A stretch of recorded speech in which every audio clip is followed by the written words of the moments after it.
तो मैं तो ये कहना चाहता हूँ कि गर्लफ्रेंड वाला शौक जब लगे किसी को भी तो उसको स्पिरिचुअलिटी की तरफ जाना चाहिए, क्योंकि वो एक तरह से मरने जैसा होता है। आप अपने अंदर से कहीं कुछ, आपके अंदर कुछ मर सा जाता है। अब हमारी ये दिक्कत क्या है विकास, कि ना कोई प्री मैरिटल एजुकेशन है, मतलब जो आज की सबसे बड़ी दिक्कत है, ना कोई सेक्स एजुकेशन। क्योंकि सेक्स आप कुछ भी कह लो, आप बड़ी बड़ी बात करते हैं हिंदुस्तान में कि आत्मा परमात्मा की बात करते हैं, पर सेक्स एक बहुत जरूरी, बेहद जरूरी एस्पेक्ट होता है मैरिड लाइफ। शादी के लिए जो दो सही समय है वो है या तो बाल विवाह, तो वो एक सिस्टम हमने डेवलप किया था हमारी कंट्री में। मैं 3 चीजों को बिल्कुल अलग अलग देखता हूँ: शादी, प्रेम, प्यार, लव जिसको कहते हैं, अफेयर जो भी, और सेक्स। ये 3 बिल्कुल अलग अलग सब्जेक्ट्स हैं। कि क्या ट्रॉमा सच में होते हैं, या हम इन बारे में बात कर करके इनको ना भुला के इनको बना लेते हैं ऐसा, या एक कमजोर मानसिक स्थिति की वजह से ट्रॉमा होते हैं? इससे कैसे डील करें? आपके अंदर क्या है, सवाल ही नहीं। आप खाली डब्बा खाली बोतल हो, आपके पिताजी ने हमारे स्कूल में आपको भेजा है और अब हमको आपके अंदर ये सब भरना है। अब मेरी इमोशनल नीड बदल गई है, अब वो लड़की मुझे कम और कोई और ज्यादा पसंद आ रहा है, तो उसकी तरफ मेरा अट्रैक्शन स्वाभाविक है। और इसके चलते मैंने धीरे धीरे करके बातचीत शुरू करी, ये शुरू किया कि मैं ज्यादा से ज्यादा टाइम स्पेंड करूं क्योंकि मुझे अच्छा लगता है, और ये एक अफेयर में कन्वर्ट हो गया। रिलैक्स होने का मुफ्त और सबसे आसान तरीका है मास्टरबेशन। मैं ऐसा कहने में थोड़ा सा भी कोई संकोच नहीं है। आप इसको शायद ऐसा कह सकते हैं कि ये आपका ईगो है या आपका घमंड है, या आप कुछ भी कहें, मैं उसकी चिंता नहीं करता। मैं ये आज आपके सामने कहता हूं।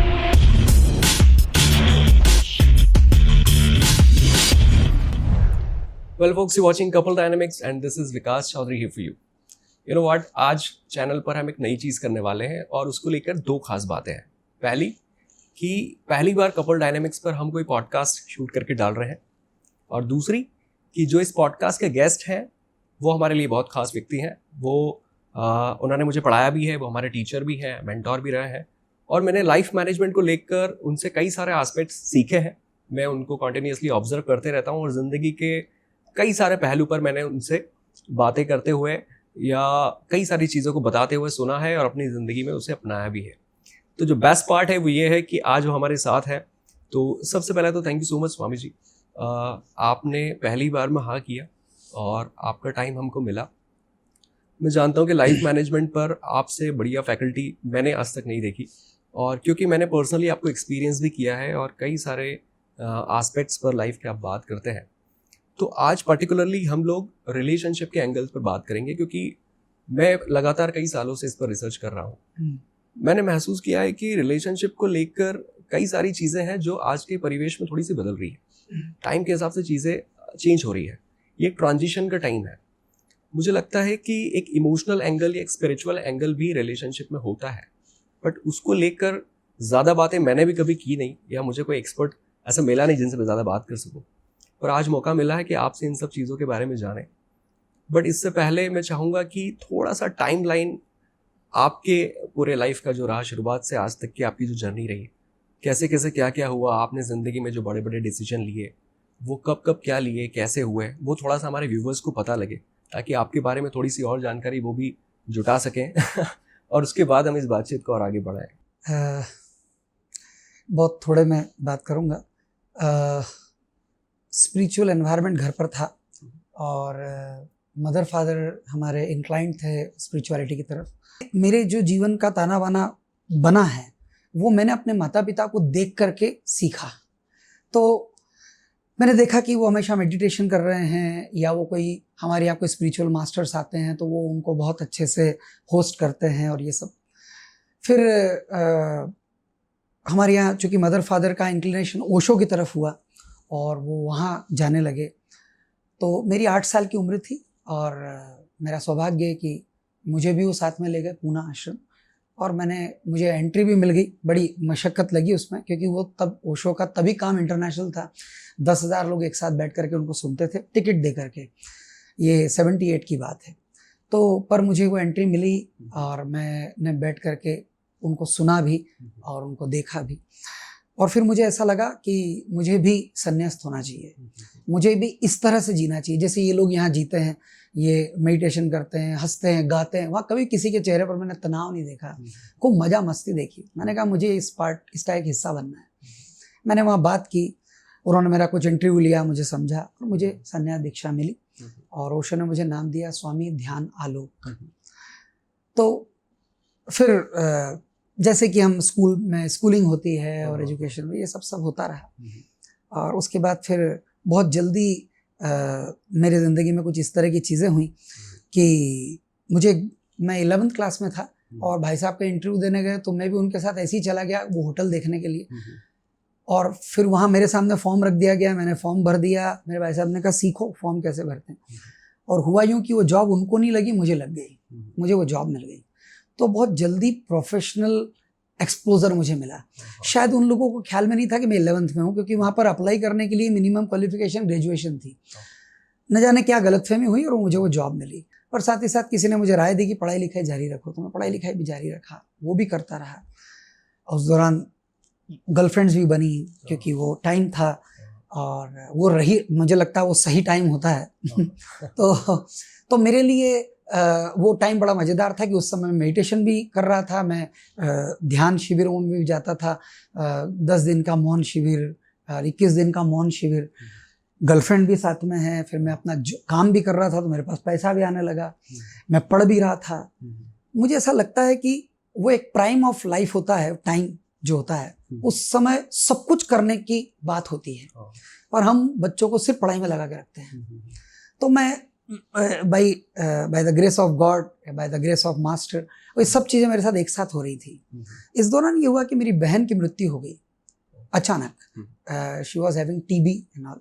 तो उस समय कुछ ऐसा हुआ कि हमारे फैमिली के लोग बाहर चले गए, तो मैं अकेला ही उसको सेवा कर रहा था और मैंने उसको धीरे धीरे जाते हुए देखा। जब मैंने उसको जाते हुए देखा, उसका हाथ मेरे हाथ में था, तो मुझे ऐसा लगा कि मृत्यु कभी भी आ सकती है। She was very young, she was 40 और मेरी जो उम्र थी वो कोई 20 साल की थी। तो मुझे ऐसा लगा कि मैं तो कभी भी इस तरह से मर जाऊंगा। तो अब मुझे ऐसा करना चाहिए कि पूरी ताकत से अपने आप को जानने के लिए काम करना चाहिए। मैं अभी मेडिटेशन मेरे लिए कैसा है कि रूटीन का एक हिस्सा है, 1 घंटा आधा घंटा मेडिटेशन करता हूँ, आधा घंटा ओशो को सुनता हूँ। अब मुझे ऐसा लगा कि नहीं, अब तो मुझे पूरी ताकत लगा देनी चाहिए। तो अचानक मैंने सब बंद किया, काम काज, सारी पढ़ाई लिखाई सब बंद करके कमरे में मैंने अपने आप को बंद कर लिया। चूंकि मेरे मदर फादर को इस बात की समझ थी कि ये साधना क्या होती है, मौन क्या होता है, मैंने कहा जब तक मैं अपने आप को नहीं जान लूँ मैं बाहर नहीं आऊँगा। मुझे आप दोनों टाइम खाना देते रहना। थोड़ा चूंकि उसका मौन का ट्रेनिंग मेरे पास था, 1 साल मैं पूरा कमरे के अंदर ही रहा अपने साथ अकेला। फिर जो कुछ मेरे भीतर खिलना था, खुलना था, वो हुआ, क्योंकि मैंने उसके लिए 24 घंटे लगा दिए। क्या प्रयोग नहीं थे जो मैंने नहीं किए। ओशो ने डायनामिक मेडिटेशन बताया, वो किया, कुंडलिनी बताया, वो किया, उनके सारे मेडिटेशंस और जो मुझे पता था। और दिन रात 24 घंटे एक ही काम था कि मैं नहाता और फिर बैठता, फिर नहाता, 7 बार दिन में नहाता था और बैठ जाता था आंख बंद करके। और तरह तरह के प्रयोग कि मुझे अपने आप को जानना, इनर डोमेन में मेरा एंट्रेंस होना चाहिए, प्रवेश होना चाहिए। हुआ। साल भर बाद मुझे ऐसा लगा कि मुझे बाहर आना चाहिए, बाहर आ गया। फिर मदर फादर ने मुझे कहा कि क्या करना अब। मैंने कहा मुझे अब वो तो नहीं करना जो मैं कर रहा था।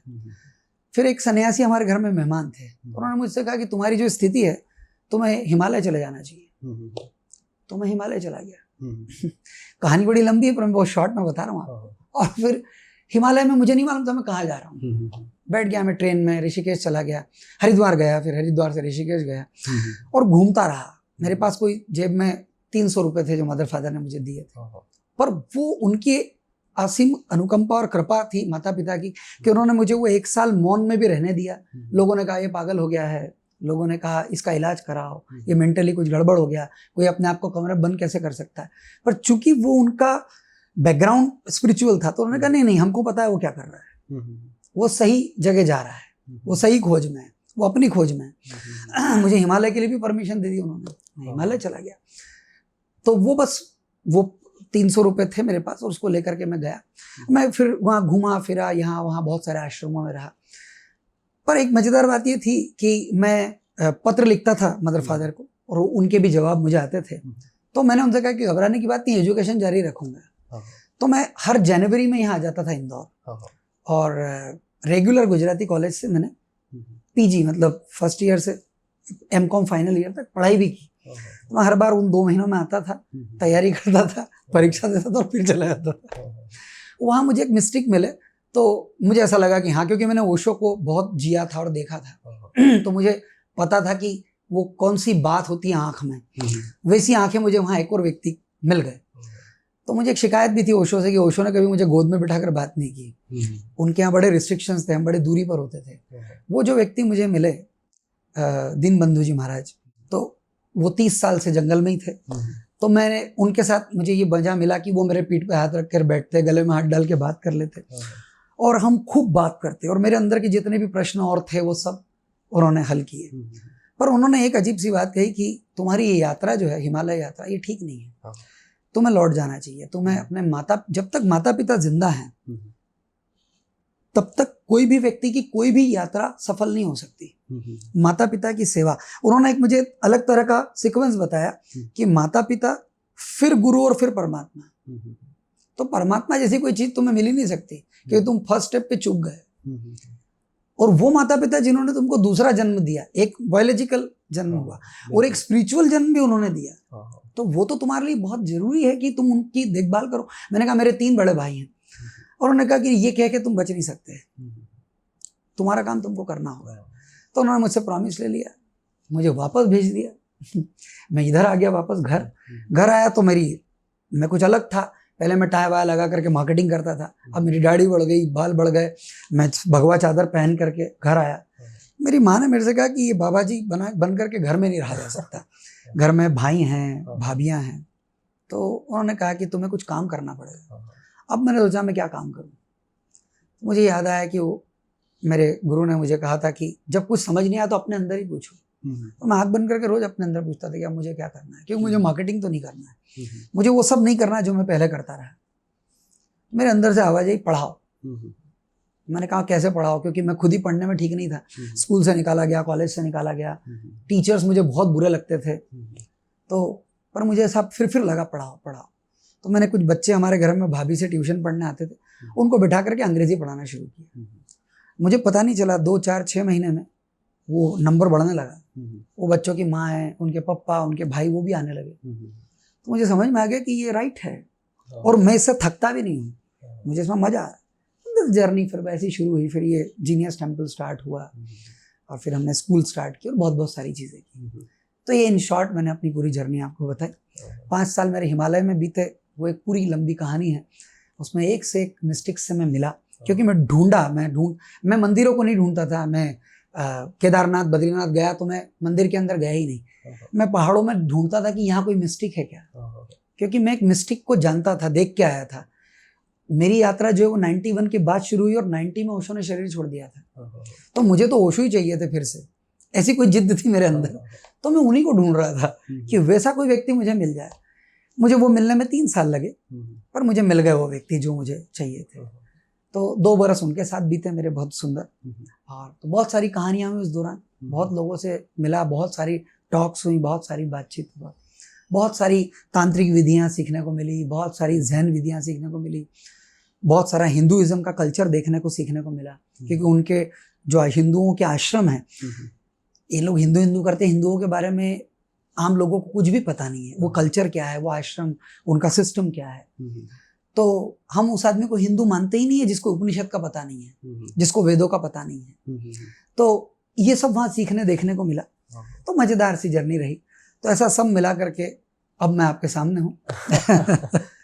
चलिए, क्या होता है मेरे साथ अक्सर कि जब भी मैं कभी किसी से मिलता हूँ जी, तो उनकी स्टोरी सुन रहा होता हूँ, तो वो एक एंगल मुझे हमेशा अपनी तरफ खींच लेता है कि गर्लफ्रेंड थी या वाइफ थी, या तब किसी से प्यार हुआ, या तब किसी से दिल टूटा, या ये सब बातें।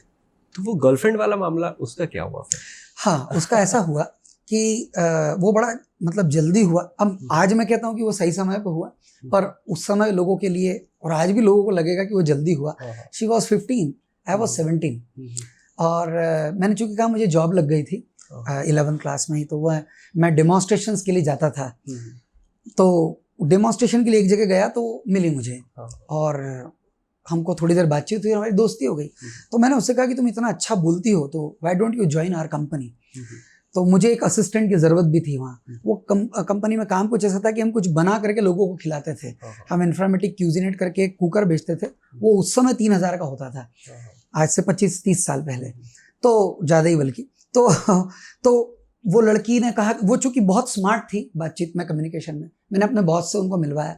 मेरे बॉस ने कहा कि हाँ, हमें कोई क्वालिफिकेशन से मतलब नहीं, तुम भी तो 11th ही कर रहे हो, तो तुम जब कर सकते हो तो ये क्यों नहीं। शी वॉज इन 10th, तो उसने ज्वाइन कर लिया हमारी कंपनी को, और तो हम दोनों साथ साथ घूमने फिरने लगे। क्योंकि वो मेरी असिस्टेंट थी, तो मैं लोगों को डेमोन्स्ट्रेशन बोलता था और वो बना करके देती थी ऐसा। तो हम साथ साथ घूमने लगे। फिर मुझे पता लगा थोड़े दिन बाद कि वो मेरी भाभी की कोई सिस्टर है, तो हम एक ही समाज के थे और ऐसा, तो हमको ऐसा लगा कि ब्राइट है फ्यूचर, बराबर है, हम लोग की शादी हो सकती, क्योंकि बॉयफ्रेंड गर्लफ्रेंड मतलब सबसे पहले उनको इंडिया में ये ख्याल आता है कि हमारी शादी हो सकती है कि नहीं हो सकती। तो ऐसा, तो हम घूमते फिरते मजा करते खूब। तो उसके घर के लोग फिर हमारे घर आ गए मिलने के लिए। उन्होंने कहा कि इनका एंगेजमेंट कर देना चाहिए। तब मैं चौंक गया। मैंने कहा कि मैं 17 साल का हूँ, अभी 18 का नहीं हुआ, ये अभी 16 की नहीं हुई, हमारी एंगेजमेंट, ये क्या बात है। तो उसको मैंने कहा ये गलत हो रहा है, ये सब, ये जो हो रहा है ठीक नहीं हो रहा है। उससे भी घर वालों को समझाया, मगर उसके घर के लोगों का कुछ इस तरह का परिस्थितियां थी कि उन्होंने कहा नहीं, हमें तो हमारी लड़की की शादी जल्दी करनी है। तो मैंने कहा, अरे मेरे पास जॉब अभी मतलब जैसा चाहिए वैसा काम नहीं है, जॉब नहीं है, मैं कर रहा हूँ ये काम काज, मेरी अभी एजुकेशन पूरी नहीं हुई है, मैं भी 12th में ही हूँ अभी मैं। तो उन्होंने कहा कि नहीं, आपको एंगेजमेंट तो करनी पड़ेगी, नहीं तो हम आपको अलाउ नहीं करेंगे मिलने के लिए। तो मैंने कहा नहीं, मैं तो 5 साल अभी इस बारे में विचार भी नहीं कर सकता, हम दोस्त हैं, हमें रहने दो साथ में। और उन्होंने कहा कि नहीं, ये कंडीशन है, हमको तो इसकी शादी करनी है तुरंत में। मैंने कहा कि फिर आप समझे। तो उसको कहा, मैंने कहा कि तुम्हें समझाना तुम्हारे घर के लोगों को। वो बोली कि मैं तो नहीं समझा पाऊंगी, हमारे यहाँ बहुत पुराने टाइप के ख्यालात के लोग हैं।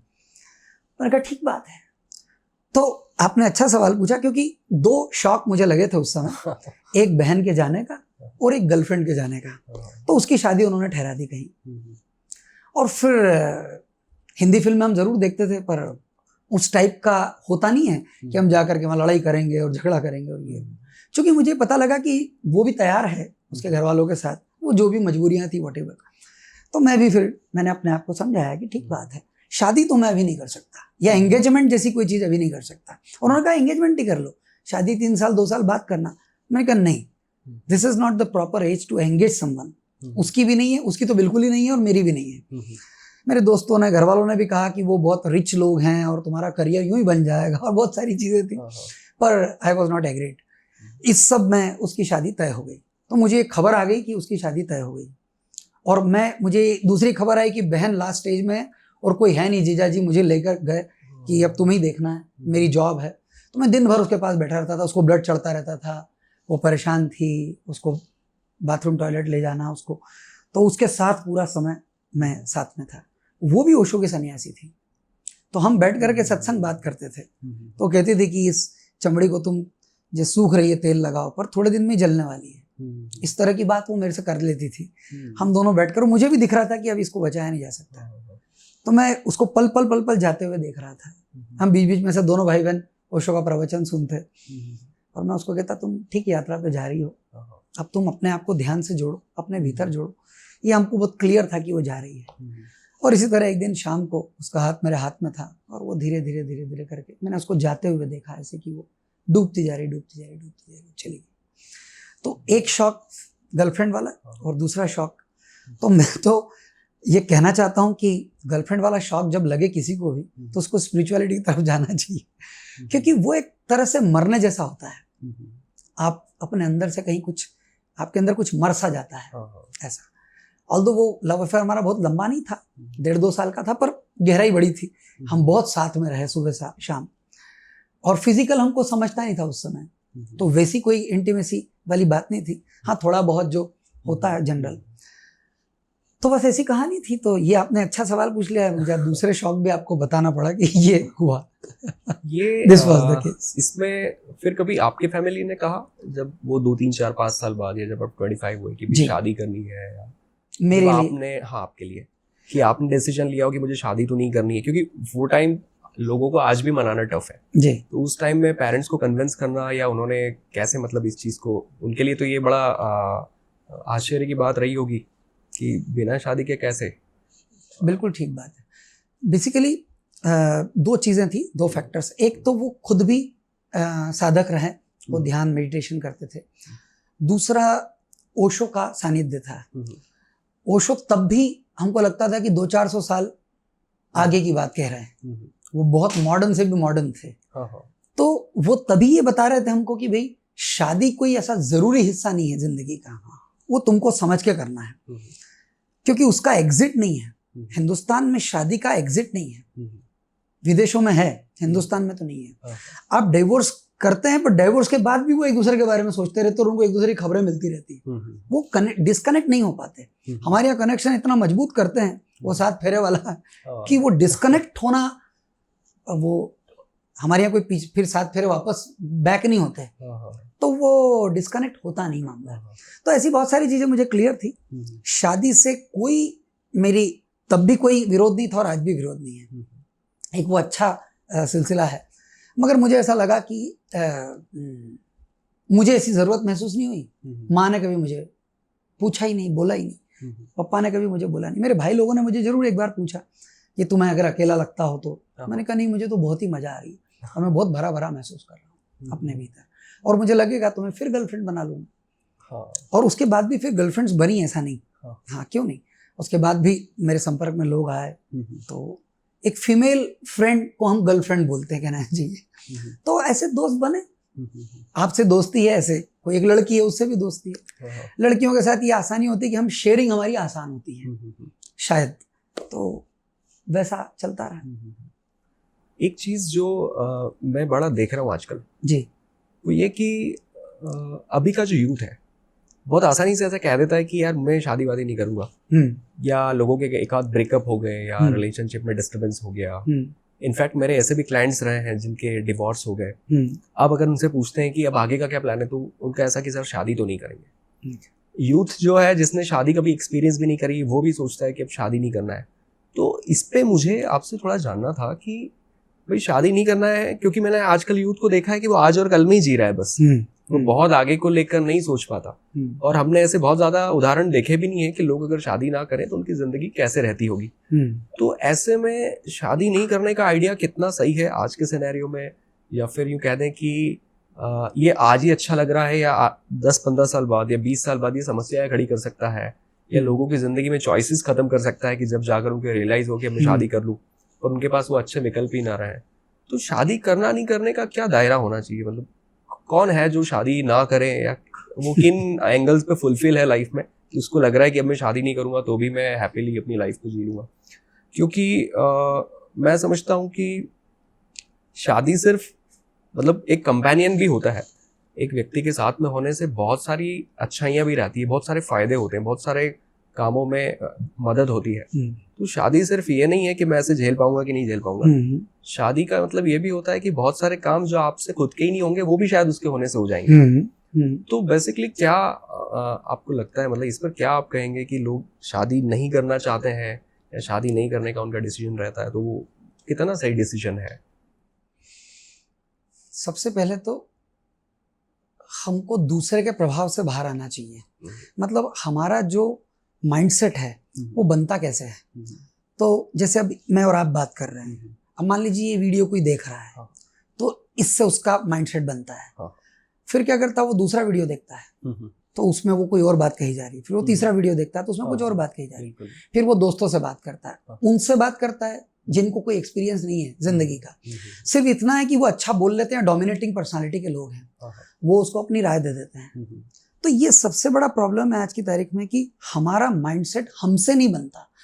हम मेडिटेशन तो बहुत दूर की बात है, हमको इंट्रोस्पेक्शन जैसे भी कोई चीज नहीं पता कि हम बैठ करके ये देखें कि भाई मुझे शादी करना है, नहीं करना है, अगर करना है तो क्यों करना है, तो मुझे मेरी क्या क्या जरूरतें हैं।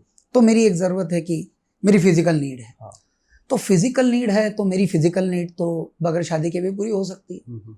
आज वो बहुत मुश्किल नहीं है, उसके लिए कोई कॉल गर्ल के पास ही नहीं जाना है। तो ठीक है, फिर उसको ये समझना होगा कि वो क्या मैं अकेला महसूस करता हूँ, इनसिक्योर महसूस करता हूँ, मुझे शेयरिंग के लिए कोई व्यक्ति चाहिए, दोस्त चाहिए, क्या मेंटल ऐसा कुछ प्रेशर, इमोशनल। तो थोड़ा सा इंट्रोस्पेक्शन की जरूरत है। ऐसा ये जो आप पूछ रहे हैं, ऐसा मुझे कई यंग लड़कों ने पूछा और मैंने हर एक को यही कहा कि भाई उसने नहीं की, उसने नहीं की, उसने नहीं की, तो तुम भी ना करो, ये ठीक नहीं है। हाँ। तुम इंट्रोस्पेक्ट करो कि क्या तुमको ऐसा लगता है कि तुमको जरूरत होती है किसी व्यक्ति की, किसी कंधे की, हाँ। रोने के लिए, हंसने के लिए। तो ईमानदारी से लोगों ने इंट्रोस्पेक्ट किया, मेरे जो विद्यार्थी रहे, और किसी ने कहा कि हाँ मुझे ऐसा लगता है कि मुझे तो कोई चाहिए। तो मुझे मुझे यहाँ तक कहा कि क्या आप मेरे साथ जीवन भर हैं एज ए गुरु। मैंने कहा नहीं, मैं तो किसी को भी प्रॉमिस नहीं करता, और मैं किसी का गुरु हूँ भी नहीं, बनाता ही नहीं किसी को शिष्य। तो बोले कि भाई यहाँ आता हूँ, आपकी बात सुनता हूँ, आपके साथ काम करता हूँ तो अच्छा लगता है, पर मैंने कहा नहीं ये कोई हमेशा नहीं रहेगा।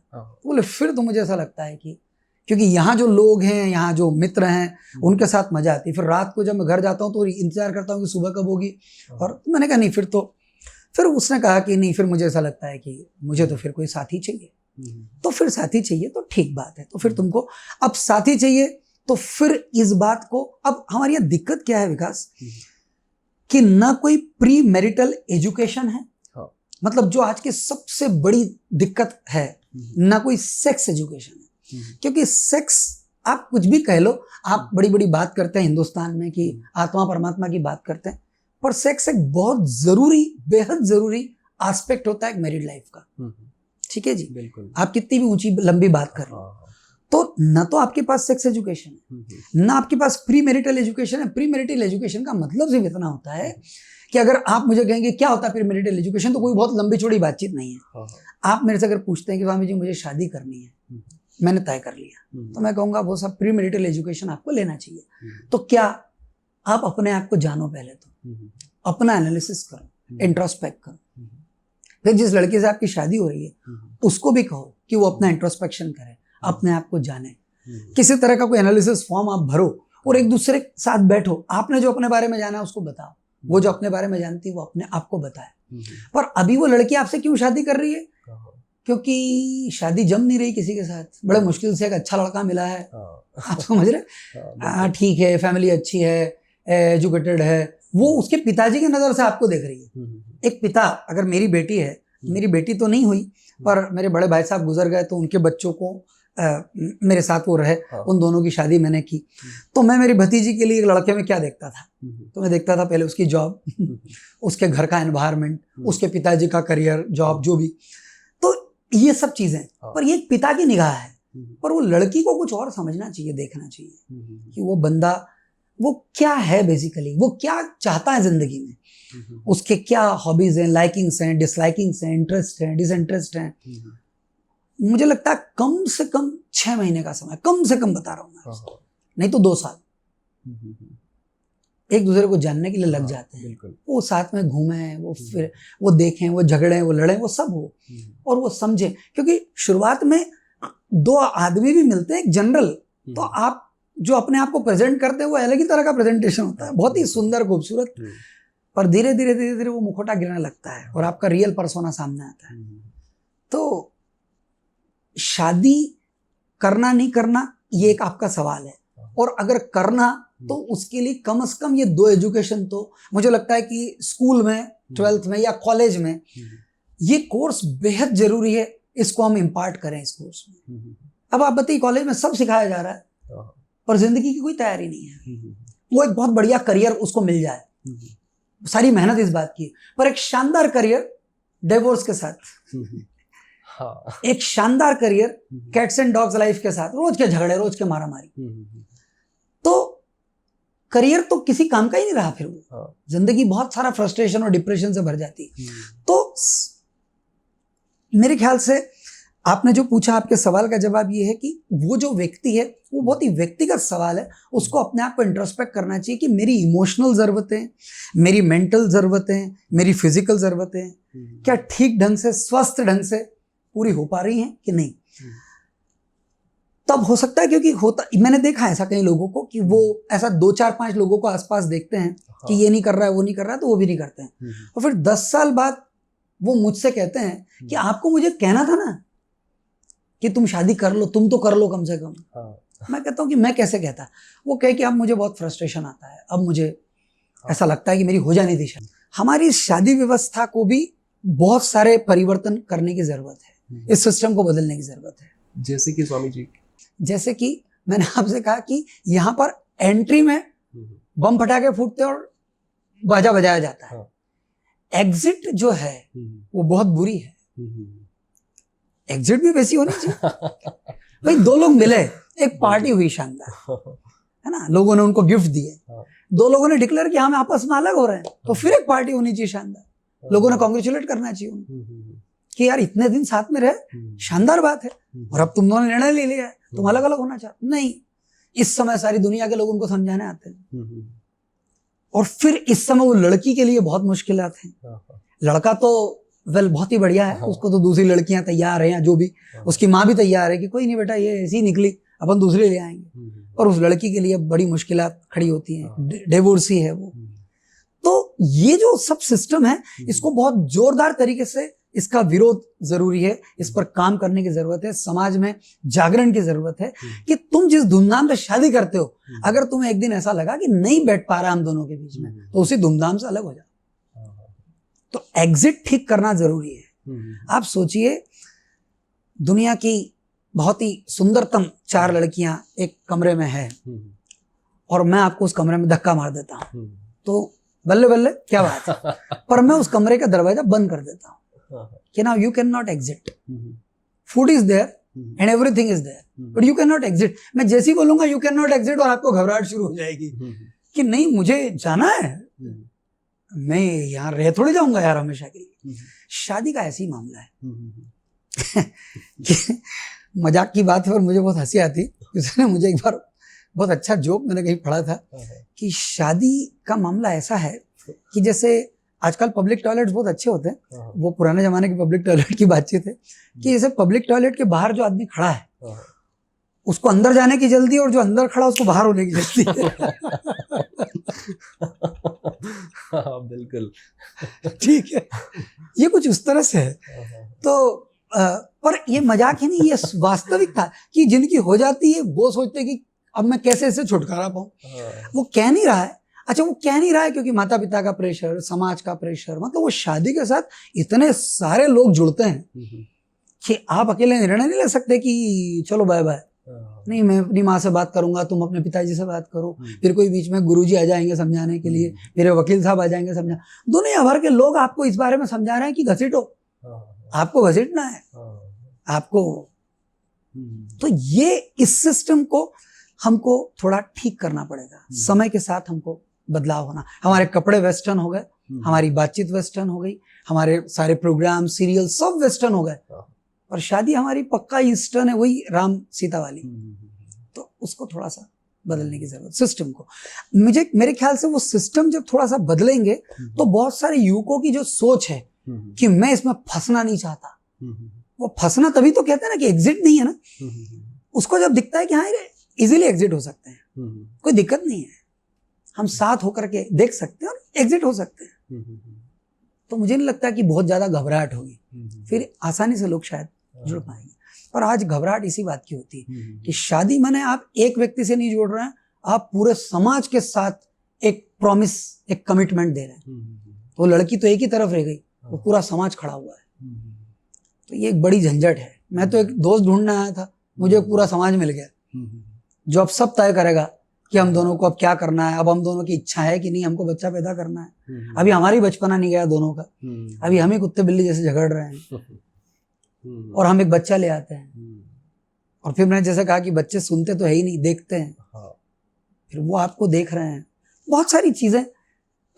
तो पर हाँ, पहली और आखिरी बात कि एक व्यक्ति को अपने जीवन का निर्णय खुद ही से लेना होता है, और लेना ही चाहिए। That is what we call real maturity. तो कृपा करके ये सवाल कभी किसी से नहीं पूछना चाहिए कि मैं शादी करूं कि नहीं करूं, कभी भी नहीं, बिल्कुल। ये तो आपको अपने आप से पूछना चाहिए, क्योंकि वहां जब आप पत्नी के साथ प्यार में होंगे तब भी कोई बाहर का आदमी नहीं आएगा, और जब आप लड़ाई झगड़ा करेंगे तब भी कोई बाहर का आदमी नहीं आएगा। इट्स वेरी पर्सनल डिसीजन, और मैं तो कहूँगा आप स्मार्ट इनफ नहीं है तो आपको शादी कर लेनी चाहिए। बिल्कुल, क्योंकि मेरा खुद का अनुभव ऐसा रहा जी कि मैं रिलेशनशिप कोच हूँ, या फिर मैं लोगों को इन मामलों में हेल्प करता हूँ, काउंसलिंग करता हूँ, तो ये आइडिया भी मुझे इसी चीज़ से आया जो आपने बताया कि एक बार कॉलेज में एक ट्रेड फेयर में हमने कुछ एक इवेंट किया था जिसमें हम लोगों के लिए हैंडमेड कार्ड्स बना रहे थे, और उनको सर्विसेज यूँ दे रहे थे कि आपके लिए कार्ड मैं डिलीवर कर सकता हूँ, है ना। आप कहें तो हम आपका नाम लेंगे, आप कहें तो नहीं लेंगे, आप कहें तो हम इसको जोरों शोरों से देंगे, आप कहें तो हम धीरे से देंगे। तो मैंने देखा कि उस समय, मतलब आज से 5-6 साल पहले की बात है, कि कॉलेज के जो BBA BCA के बच्चे हैं वो आकर कह रहे हैं कि भैया मुझे उसको कहना है कि उसकी स्माइल बहुत अच्छी है, पर अगर मैंने उसको ऐसा कह दिया तो उसको ऐसा लगेगा कि मैं ट्राई कर रहा हूँ सर। तो आप बताओ क्या करें। और मैं कहता था कि कार्ड पसंद करो, ये मैं करूंगा आपके लिए। तो मैंने देखा है कि जो स्मार्टनेस वाली आपने बात बोली जी, कि लोगों में अपने ही एक्सप्रेशन, अपनी ही भावना है, उसी तरीके से जैसे वो महसूस करते हैं वो लोगों को बता पाए, उतना ही स्किल नहीं है। और इस वजह से आज भी ऐसे लोग हैं जो मम्मी पापा के भरोसे ही होते हैं कि आप मेरे लिए लड़की देख लो, क्योंकि वो ये चीज़ शायद ठीक से नहीं कर पाएंगे। तो ये बिल्कुल आपने सही कहा। अब एक और चीज़ जो देखने में आती है वो ये कि शादी की उम्र जैसे बढ़ने लगी है कि लोग अपने 30s में 35 के भी बाद 40 तक की उम्र में भी शादी करते हैं। अब जहाँ तक मैं समझता हूँ, मुझे ऐसा लगता है कि पुराने समय में जब शादी की जो व्यवस्था बनी थी कि ठीक है 18, 19, 20, 21, 22 में शादी कर देते हैं, 2, 4, 5 साल वो जो चार्म रहता है एक दूसरे के होने का, और एक फिजिकल अट्रैक्शन भी जो रहता है, ये सब चीज़ें भी होती है। और इन सब चीज़ों की बहुत अभिव्यक्ति जब हो जाती है उसके बाद इंसान उस पोजीशन पे आता है कि अब वो सही डिसीजन भी जिंदगी में ले सके, अब वो अपने काम पर भी फोकस कर सके, अब उसकी जो ये जो टेम्पटेशंस है, यहाँ वहाँ जो मन भाग रहा है वो थोड़ा कम हो और वो लाइफ में ग्रोथ कर ले। शायद मुझे ऐसा लगता है कि ये एक वजह रही होगी कि पहले उस समय में शादी हो जाया करती थी अजूबी, पर आज वो चीज़ लेट हो गई है काफ़ी। अब जब लेट हो गई है तो लोगों की इमोशनल नीड्स भी अपनी जगह है, बायोलॉजिकल नीड्स भी अपनी जगह है, तो फिर वो एक गर्लफ्रेंड बनाते हैं, 2 बनाते हैं, 3 बनाते हैं। उसकी वजह से कई बार लाइफ में फ्रस्ट्रेशन में भी आते हैं, परेशान भी होते हैं, बहुत सारी चीज़ें रहती है। तो क्या वो व्यवस्था ठीक थी कि शादी की उम्र जल्दी होनी चाहिए, या शादी अगर लेट हो तो क्या ये ठीक है कि हाँ गर्लफ्रेंड बॉयफ्रेंड वाला कल्चर ठीक है, सोसाइटी इसको ठीक नहीं समझती, तो क्या सोसाइटी को अपनी सोच बदलनी चाहिए या लोगों को अपने तरीके, या क्या मतलब आपको क्या लगता है? शादी के लिए जो 2 सही समय है वो है या तो बाल विवाह, तो वो एक सिस्टम हमने डेवलप किया था हमारी कंट्री में, इसीलिए एक तो जो सेक्सुअल कॉम्पिटेंस जो होता है जिसको कहना चाहिए, वो सबसे अधिक जोरदार जो होता है वो होता है 13 से लेकर के 16 के बीच में, ठीक है, लड़के में भी लड़की में भी, यानी उस समय एकदम टॉप फोर्स पे होते हैं वो लोग, और उस समय उसको बहुत अच्छा एंजॉय कर सकते हैं। दूसरी चीज ये है कि उस समय तक उनके मेंटल ब्लॉक्स नहीं बने होते हैं, अभी वो बाजार में बहुत काम उन्होंने किया नहीं होता है, अभी वो अपने परिवार के साथ हैं, एजुकेशन में हैं, तो वो वहां पर अगर वो जुड़ जाते हैं तो वो बड़े गहरे जुड़ते हैं। शादी का मतलब था कि आप रिलेशनशिप की गहराई को समझो, शादी का इतना ही मतलब है। मुझसे आप पूछें शादी तो किसी एक रिश्ते की गहराई को समझो। आपने एक गर्लफ्रेंड बनाई, फिर थोड़े दिन फिर दूसरी गर्लफ्रेंड बनाई, फिर थोड़े दिन, तो आप कभी भी रिलेशनशिप को समझ ही नहीं पाए। वो थोड़ी आगे बढ़ी और खत्म हो गई, फिर थोड़ा आगे बढ़ी तो आप ABC पे रह गए, आप कभी ABC के आगे ही नहीं बढ़े, जबकि आपको जड़ तक जाना चाहिए था। तो वो जड़ तक जा सके इसलिए हमने एक व्यवस्था बनाई थी भारत में बाल विवाह की। तो या तो एक वो सही है, अब उसके लिए कितने लोगों की हाँ है मुझे नहीं पता, पर वो ज्यादा ठीक है, क्योंकि हमने ये देखा कि हमारे दादा दादी वो जो टाइम रहा उस टाइम में डिवोर्सेस कम थे, तकलीफें कम थी, और उनको हमने बुढ़ापे तक एक दूसरे के साथ बहुत कनेक्टेड देखा। मतलब यूं नहीं कहना चाहिए, पर थोड़ा सा मुझे तो ऐसा लगा कि थोड़े से भाई बहन जैसे भी हो जाते थे, आप समझ रहे हैं, थोड़ा साथ साथ रह के एक दूसरे की आदत सी, बिल्कुल मतलब एक जैसे कनेक्ट हो गए, वो एक है। जैसे भाई अपनी बहन से आप डिस्कनेक्ट नहीं हो पाते, क्योंकि बहन के साथ आप बड़े होते हैं, तो वो उसके साथ बड़े हो रहे थे वो, तो थोड़ा वैसा भी था वो मामला।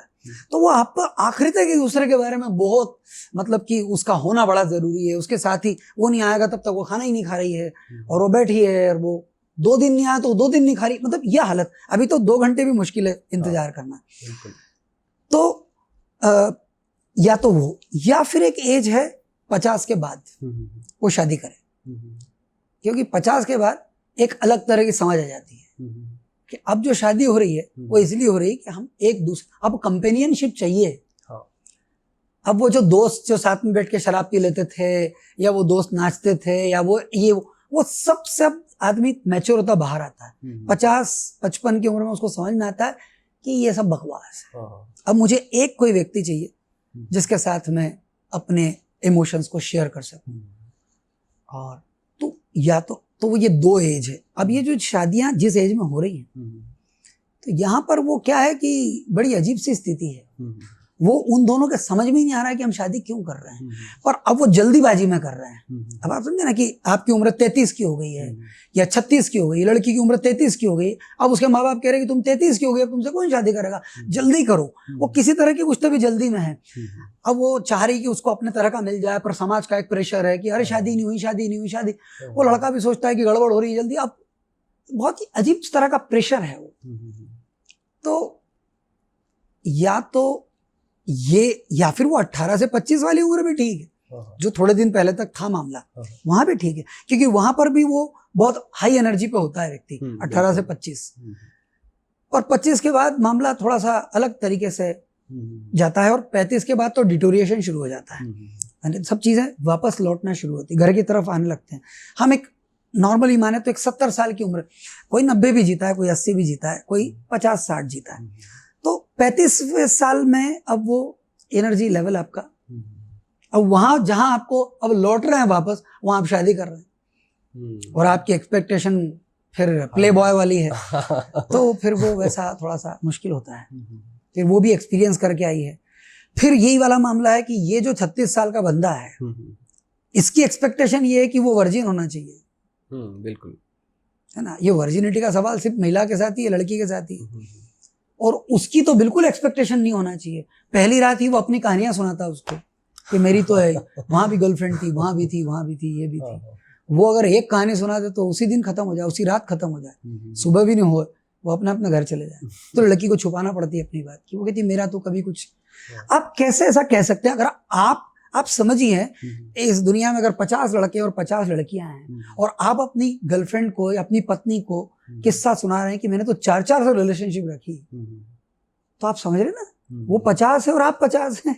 आपने अगर 4 दोस्त बनाई, तो कहीं ना कहीं वो तो लड़कियां तो वही है ना, कि आप कोई दूसरे घर की लड़की लाए हैं, उसी ग्रह की, उसी देश की, उसी शहर की लड़की आप लाए हैं। जिस शहर में आपने 5 गर्लफ्रेंड घुमाई है, तो वो भी किसी के साथ घूमी होगी। तो ये बेसिकली जो सबसे बड़ी बीमारी है विकास, वो मैं ये देखता हूं कि ना हमारा माइंडसेट वही की वही सीताराम वाला ही है ना। ये सीता को राम ने त्याग दिया था इस शक पर कि इसका कोई रिलेशनशिप तो नहीं हो गई थी, इतने दिन ये वहां रही रावण के यहाँ, तो कुछ गड़बड़ तो नहीं। बावजूद कि उसने अग्नि परीक्षा दी, फिर भी समाज के कहने पर राम ने सीता को, कहानी ऐसी थी कि नहीं मुझे नहीं पता, पर ये कहानी हमको सुनाई गई बचपन से। ओके, तो हमारा माइंडसेट है, और मैं तो राम हूं फिर, ठीक है।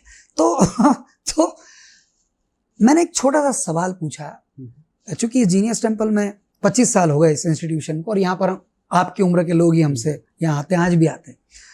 तो मैं अक्सर जवान बच्चों के साथ बैठता हूं, तो मैं ये सवाल मैंने हमेशा पूछा कि व्हाट इज लव। तो किसी ने कहा कि लव इज, तो अधिकतर लोग कहते ट्रस्ट। मैं कहता अच्छा ट्रस्ट, व्हाट इज ट्रस्ट, आपने थोड़ा अंदर जाना चाहिए। तो फिर वो कहते हैं कि उनमें से मैक्सिमम लोग कहते हैं लॉयल्टी। What is loyalty. अब आप समझ रहे हैं, अब वो धीरे धीरे पर्दा खुल रहा है। अब वो तीसरे चौथे स्टेप पर वो कहता है कि मतलब उसमें किसी और के साथ रिलेशन नहीं बनाना चाहिए। ऐसा लड़की भी मानती है, लड़का भी मानता है। मैंने कहा इसका मतलब आप ऐसा लंबे जा रहे हो, love is equal to physical relationship. तो बोले नहीं सर। मैंने कहा नहीं, गलत बात है, आप उसको मुझे घुमा करके कान पकड़ रहे हो। आप कह रहे हो love is trust, trust is loyalty, loyalty is physical, physically you are connected with only one. तो love is equal to physical relationship. इस बात को ईमानदारी से हम स्वीकार करने को तैयार नहीं है, पर ये ऐसा है। आज भी हमारी सोच वही है कि किसी के साथ, मैं 3 चीजों को बिल्कुल अलग अलग देखता हूं, शादी, प्रेम, प्यार, लव जिसको कहते हैं, अफेयर जो भी, और सेक्स। ये 3 बिल्कुल अलग अलग सब्जेक्ट्स हैं, बिल्कुल अलग अलग सब्जेक्ट्स हैं। आपका किसी से प्रेम हुआ था, एक अलग मसला है। आपका किसी से सेक्सुअल रिलेशनशिप हुआ, ये अलग मसला है। और अब आपकी किसी से शादी हो गई, ये बिल्कुल ही डिफरेंट है।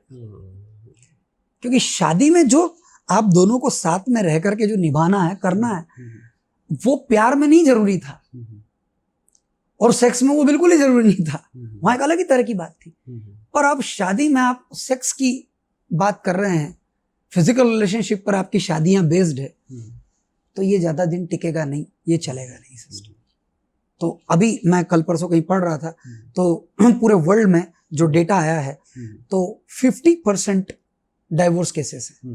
100 लोग शादी करते तो 50 लोग डाइवोर्स के लिए अप्लाई करते हैं। मैं इससे आगे का डेटा आपको बताता हूँ कि उसमें 20% और जोड़ लीजिए जो डाइवोर्स के लिए जा ही नहीं पाते हैं, सामाजिक शर्म से, हेजिटेशन से, व्हाटएवर। 10% वो लोग जोड़ लीजिए कि जिनको ये समझ में ही नहीं आ रहा है कि हमको साथ रहना है कि नहीं रहना है। वो कभी मतलब बहुत 10-20% लोग हैं जो साथ में ठीक से रह पा रहे हैं।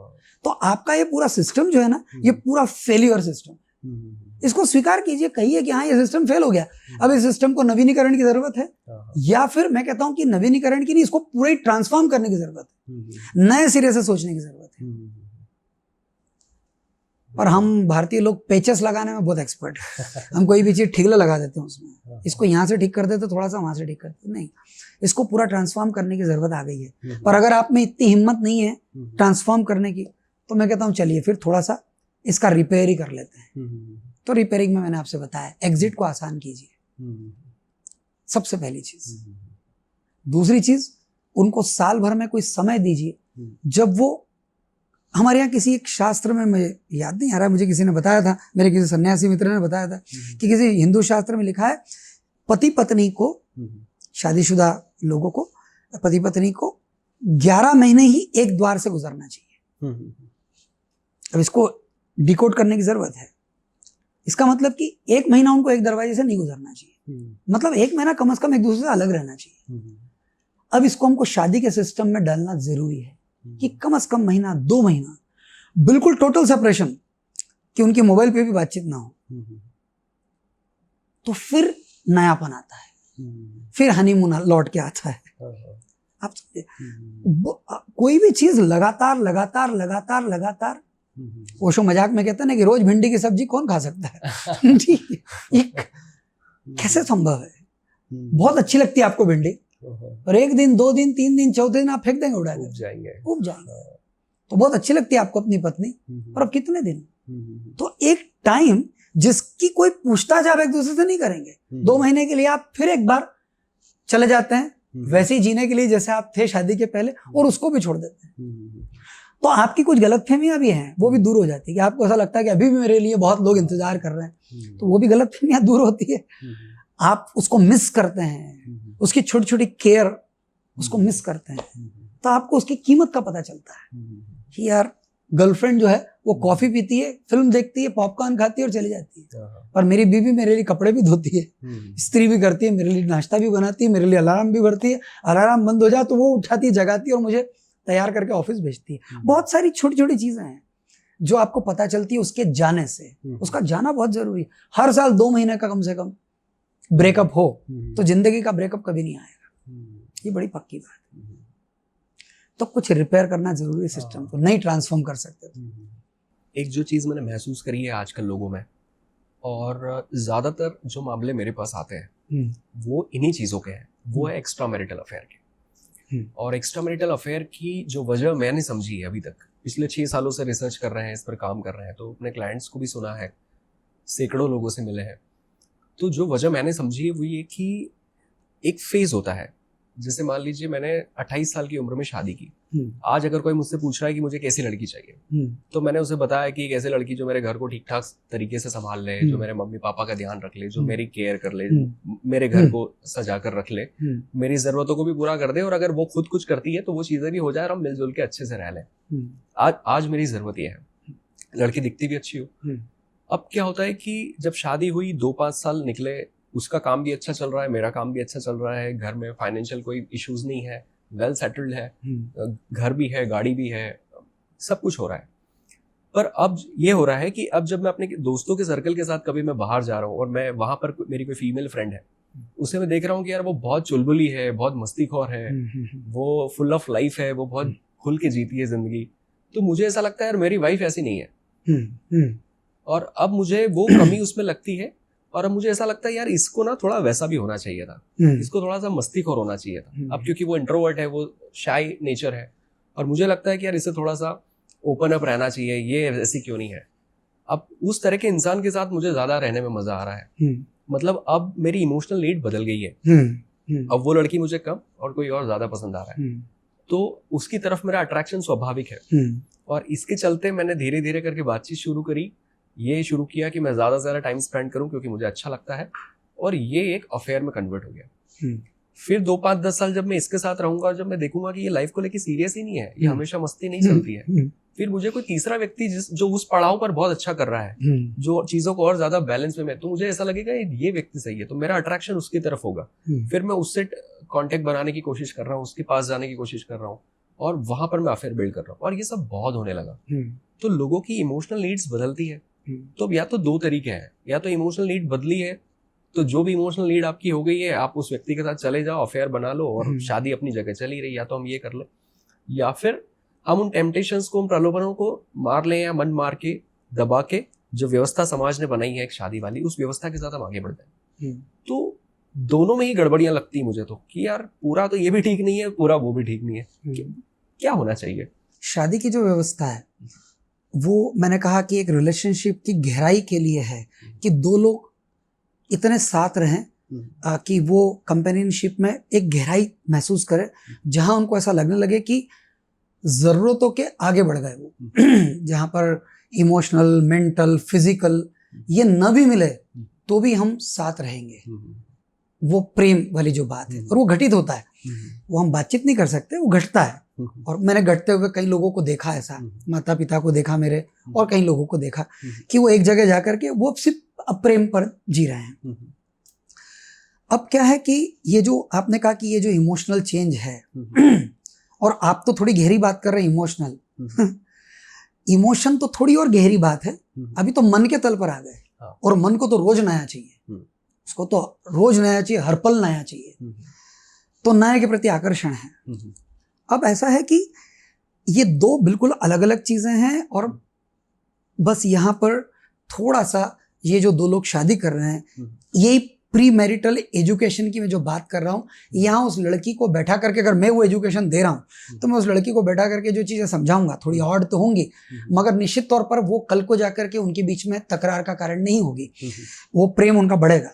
तो मैं उस लड़की को समझाना चाहूंगा कि इस बात को बहुत स्पष्ट समझो कि तुम एक आदमी के साथ, एक लड़के के साथ, मेल के साथ शादी कर रही हो, वो तुम्हारे जैसा बिल्कुल भी नहीं है, इसीलिए तुम उससे शादी कर रही हो, वो तुमसे बिल्कुल जुदा है। तो तुमको मेल साइकोलॉजी को समझना पड़ेगा थोड़ा सा। तो मेल साइकोलॉजी क्या है, आप, मैं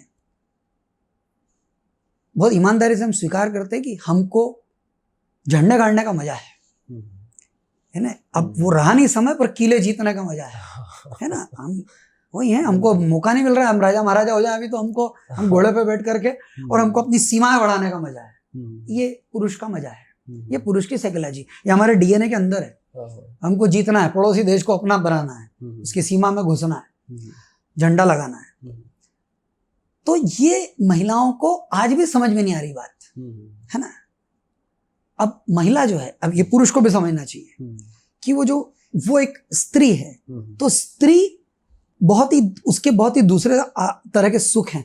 उसको छोटी छोटी चीजों का मजा है, खाना बनाने का मजा है, चाय बनी और आपने पी, और कैसी बनी, और आपने कहा बहुत अच्छी बनी, वो उतनी खुश हो रही है जितना आपको अभी किसी देश से लड़ाई करके झंडा गाड़ने में मजा आएगा ना, उसको इतनी छोटी चीजों में मजा आ रहा है। आदमी को ये समझ में ही नहीं आता।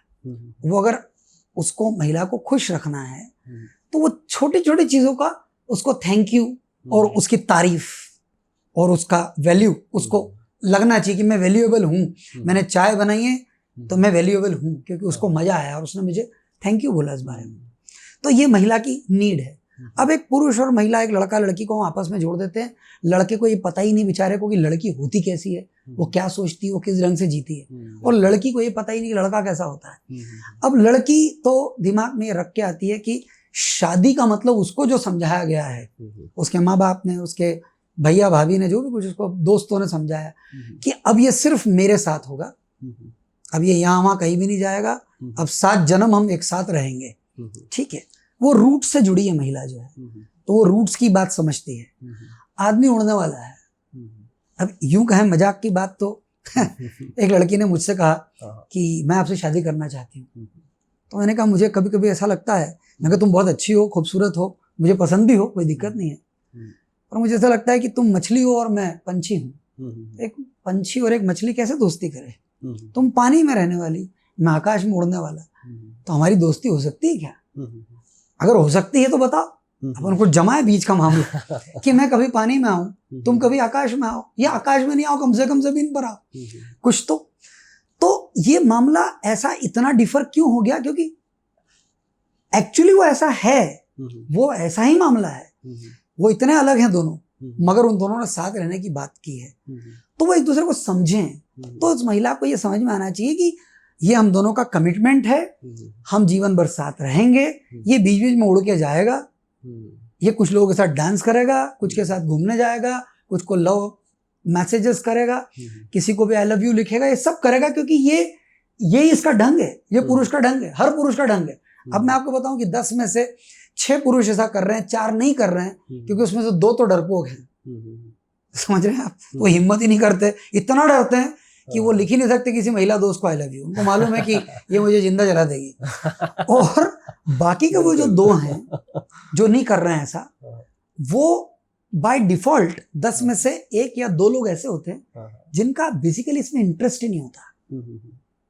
अब आप समझें, ऐसा सब एक जैसे पुरुष भी सब एक जैसे नहीं होते। 10 में से 2 होते हैं जिनको सेक्स वेक्स में कुछ, सेक्स रोमांस, उनको कोई एक काम में लगा दो, उसी काम में लगे रहते हैं। तो अब वो जो 2 हैं जो किसी दूसरे की बीवी को देखते नहीं, कोई अफेयर नहीं करते, वो आदर्श हो जाते हैं। और ये जो बाकी के 8 हैं, इनकी बीवियां कहती कि उनको देखो। अब उनको क्या देखो, क्योंकि उनके अंदर वो इग्निशन है ही नहीं, वो ट्रिगर ही नहीं है उनके अंदर, नहीं होता किसी चीज के लिए किसी में। मेरे अंदर शराब को लेकर ट्रिगर नहीं है। आप महंगे से महंगी शराब लाएंगे ना, मैं कहूंगा यार मेरे क्या काम की, और मेरा कोई दोस्त आ जाए अभी तो नाचेगा वो, है ना, उसको तो मजा है, उसको तो कहेगा कि जिंदगी का सबसे अच्छा टाइम है कि ये पीने को मिल रही है आज, उसका ट्रिगर है उसके अंदर, मेरे अंदर नहीं है, मैं क्या कर सकता हूँ। तो वो 2 लोगों में ट्रिगर ही नहीं है।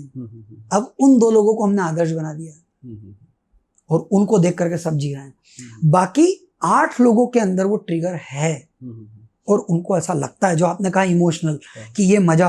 पर एक बात मैं आपको और बता देता हूं कि उनके अंदर वो समझ भी है, वो बहुत जल्दी उनके समझ में आ जाती है कि ये मामला ज्यादा लंबा नहीं चलेगा। ये उनको छोटी छोटी चीजों से समझ में आता है कि ये मामला ज्यादा लंबा नहीं चलने वाला है, ये बस इतना ही मजा है, इसके बाद ये बिल्कुल ही अलग तरह की लड़की है, और ये जो मजा मेरे साथ कर रही है अभी और किसी के साथ भी करेगी, और ये एकदम अलग मामला है, मेरी पत्नी एकदम ही अलग किस्सा है। तो ये थोड़ा, आज इतनी OTT पे लोग फिल्में देख रहे हैं, उसमें इतना सब कुछ देख रहे हैं, पर वो उससे कुछ सीखते नहीं है। OTT की फिल्में गंदगी परोस रही है ऐसा नहीं, उसमें बहुत कुछ नया सीखने को है, तो सीखते नहीं उसमें। वो दोनों बैठ करके उस फिल्म को देख रहे हैं और कहते हैं कि अरे ये क्या है और ये क्या है। उनको एंटरटेनमेंट भी हो रहा है कि वो उसका उसके साथ अफेयर चल रहा है और उसका उसके साथ, उसको मजा भी आ रही है। वो फिल्म में जो नमक है वो वही है, उसकी वार्मनेस वही उस फिल्म की, मगर उसका मजा भी ले रहे हैं। पर उनको लगता है कि ये सब जो हो रहा है तो फिल्म में होता है, गलत हो रहा है, ये ऐसा। तो हमको है ना, हम कपड़े अलग तरह से पहनना सीख गए, हम गाड़ियां चला रहे हैं, हम मोबाइल चला रहे हैं, हम इंटरनेट के ज़माने में हैं, हम बहुत ही अलग तरह से हैं। तो पर हमारा जो मैरिज को लेकर के जो मैच्योरिटी है वो बिल्कुल जीरो है। वही राम सीता वाली कहानी चल रही है। पर ये चीज़ दोनों ही तरफ से होती है। हाँ, इमोशनली तो एक लड़की की भी बदलती है, वो भी मैरिड है, वो भी वाइफ है, वो भी अपने ऑफिस जाती है, तो उससे भी अपना हस्बैंड बहुत अच्छा व्यक्ति है, जेंटलमैन है, अच्छा कमाता है, बहुत अच्छे से रखता है। पर अगर वो उतना फंटूस नहीं है, हाँ, तो उसको गाड़ी पर लेके जाए कि चलो मौसम बहुत अच्छा है, घूम के आते हैं, वो वैसा नहीं है, तब उसे वैसे लोग अच्छे लगते। तो ये दोनों ही तरफ होता है। एक्चुअली मेरा जो एक्सपीरियंस रहा, बिल्कुल आप ठीक कह रहे हैं, 100% ऐसा होगा ही, होना भी चाहिए। पर मेरे पास जो केसेस अभी तक आए हैं, पति पत्नी जो आते हैं मेरे साथ बैठ के बात करते हैं, तो मुझे तो ऐसा लगा 90% केसेस में कि वो जो लड़की है उसका बेसिक नेचर वो नहीं है बेसिकली, पर वो जब ये देखती है कि ये कर रहा है तो फिर मुझे भी करना चाहिए। मतलब वो सिर्फ उसको सबक देने के लिए, उसको कॉम्पीट करने के लिए कि मैं और तुम, मतलब मैं क्या घर में बैठे रहूंगी क्या, और तुम घूमो फिरो, तुम उसके साथ डांस करो, उसके साथ कॉफी पियो, उसके साथ पिकनिक जाओ, तो मैं भी जाऊंगी किसी के साथ पिकनिक, पर उसको दूसरे के साथ पिकनिक जाने में मजा नहीं आ रहा है। अब आप समझना थोड़ा सा, ये लड़की जो है ना, महिला जो है, ये अलग ढंग की है, इसका ये ढंग अलग है, इसको अलग तरीके से इसका निर्माण है, तो इसको एक के साथ डेप्थ में जाना यही उसका बेसिक स्वभाव है, तो वो उसको सबक देने के लिए जाती है। अब वो सबक देने के लिए जाती है तो वो उसको बिल्कुल एंजॉय नहीं कर पाती है, आप समझ रहे हैं, उसको लगता भी है कि बहुत मजा आएगा, और उसको थोड़ी देर में ही लगता है कि ये किस पागल के साथ में आ गई, और वो जो है बंदा जो उसको ले गया है, वो उसकी तो नीड एक ही रहती है, वो बहुत सारी बातें करता है, बड़ी बड़ी आध्यात्मिक बातें करता है, आत्मा परमात्मा की बात भी कर लेता है, कोई परेशानी नहीं है उसको, क्योंकि उसको तो अल्टीमेटली बिस्तर पे ले जाना, उसको उसका काम कर लेना है। जब वो वहां जाता है तो वो लड़की घबरा जाती है, फिर उसको लगता है कि अरे बाप रे, ये मामला तो वो एक्चुअली उसके लिए नहीं गई है, लड़का उसी के लिए गया है, उसका पति एक्चुअली उसी के लिए गया है, पर वो उसके लिए नहीं गई है। वो बहुत पूरी तरह पर्चोपेश में फंस जाती है कि मैं तो इसके साथ सिर्फ थोड़ी सी शराब पीने आई थी, एक फिल्म देखने आई थी, सिगरेट पीने आई थी, एक मजेदार गाड़ी पे घूमने आई थी, और अब ये तो, और फिर वो इंडियन संस्कार, और फिर उसको लगता है कि अब मैं पाप कर रही हूँ। या तो मैंने आपसे कहा, या तो ये दिमाग से निकल ही जाए कि मैं इन तीन चीजों को अलग अलग देखता हूँ। मैंने फिर आपसे कहा, किसी के साथ सेक्स हो जाना उसका शादी से कुछ लेना देना नहीं है, ये हमको सिखाना पड़ेगा 11th-12th में बच्चों को। सेक्स इज डिफरेंट थिंग, शादी इज डिफरेंट थिंग, एंड प्यार, लव, किसी से प्रेम हो जाता वो किससे भी हो सकता है। हमारे यहाँ छोटे छोटे बच्चे हैं, अभी 2 महीने पहले की बात है, स्कूल शुरू ही हुए थे, एक लड़के ने मैडम के लिए लिख दिया, वो लड़का 6th क्लास में है, उसने लिख दिया आई लव यू नीति मैडम, नाम लिख कर, है ना। अब बड़ी मजेदार बात है। अच्छा, उसका वो इनोसेंस भी है कि उसको कुछ, उसको लगा कहूँ उसको लगा तो उसने लिख ही दिया, बोर्ड पे लिख के चला गया वो। तो उस लड़के की माँ भी हमारे स्कूल में पढ़ाती है। तो मैं जब यहाँ आया तो मैंने देखा कि उसकी माँ बैठ करके रो रही थी। हमारी प्रिंसिपल मैडम बहुत टेंशन में थी। वो नीति मैडम जो है, जिनको उसने आई लव यू लिखा था, वो उनको कुछ बहुत सीरियसली समझा रही थी। मैंने जब एंटर किया ऑफिस में तो मैंने कहा क्या मसला भाई, क्या हो गया, कुछ हुआ लगता है। तो प्रिंसिपल मैडम बोली कि ऐसा हो गया, वो लड़के ने इनको आई लव यू लिख दिया, और वो लड़के की माँ बहुत परेशान है, वो कह रही कि अब स्वामी जी मुझे यहाँ जॉब में रखेंगे भी कि नहीं, कि इसका बेटा इतना कैरेक्टरलेस हो। मैंने एक सवाल उस नीति मैडम से पूछा है, मैंने कहा मैडम आपको अच्छा लग रहा है कि नहीं, ईमानदारी से बताओ। तो वो मुस्कुराती, उसने कहा कि क्यों, मैंने कहा कोई आपको जब आई लव यू कहता है तो आपको अच्छा लग रहा है कि लगा आना चाहिए, बिल्कुल। तो वो बोले कि हाँ लग रहा है। तो फिर हमारी प्रिंसिपल मैडम भी हंस दी, बोले जब तुमको अच्छे लग रहा तुम शिकायत करने क्यों आ गई। तो वो भी बोले कि हाँ मुझे भी नहीं पता क्यों आ गई, क्योंकि ये सिस्टम है हमारा कि एक बच्चे ने एक टीचर को आई लव यू थोड़ी कहना चाहिए। तो कहने लगी कि स्वामी जी अब क्या करना। तो मैंने कहा अब ये करो कि जाओ और क्लास में जितने भी लड़के लड़कियां हैं सबको अच्छे से गले लगाओ जोरदार, और सबको कहो आई लव यू। उसने कहा कि ये ठीक रहेगा, मैंने कहा बिल्कुल ठीक रहेगा। तो वो गई क्लास में, उसने सबको गले लगाना शुरू किया, एक एक को।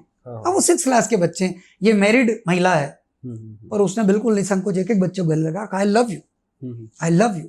वो बच्चे का भी नंबर आया तो उसको भी गला लगा, उसको भी, पर उसका सब इंटरेस्ट खत्म हो गया। उसको लगा कि she loves everyone and I love you यहाँ कोई बड़ा मामला नहीं है। फिर मैंने उस लड़के की माँ को समझाया, मैंने कहा तुम किस जमाने में जी रही हो, हमको इन बच्चों को सिखाना चाहिए कि एक्सप्रेशन, हम कह रहे हैं कि हम अपने स्कूल में एक्सप्रेशन का उसको है ना आजादी दे रहे हैं, freedom of expression, this is freedom of expression. तो प्रेम किसी से भी हो सकता है, अधिकतर वो हमारे से बड़े व्यक्ति से हो जाता है हमको, तो प्रेम एक अलग मसला है। वो उस बच्चे को उस मैडम के साथ कोई सेक्स करना ऐसा मामला नहीं है, प्रेम हो गया उसको उस मैडम से, क्योंकि वो बहुत प्यारी है, वो बहुत अच्छी है, वो उसके साथ टिफिन खा लेती है, उसके साथ मजाक कर लेती, तो वो अच्छी है। तो प्रेम एक अलग मसला है, सेक्स एक अलग मसला है। शादी एक शादी। बिल्कुल डिफरेंट मामला है। हम जब तक इन तीनों को अलग अलग नहीं देख पाएंगे तब तक दिक्कतें हमेशा बनी रहेंगी। एक चीज और मुझे जाननी थी, वो थोड़ी सी अब इन बातों से हटके है। जैसे मैंने कहा कि उम्र बढ़ रही है जी। और शादी वाली चीजें नहीं हो रही है, हर व्यक्ति की गर्लफ्रेंड भी नहीं है।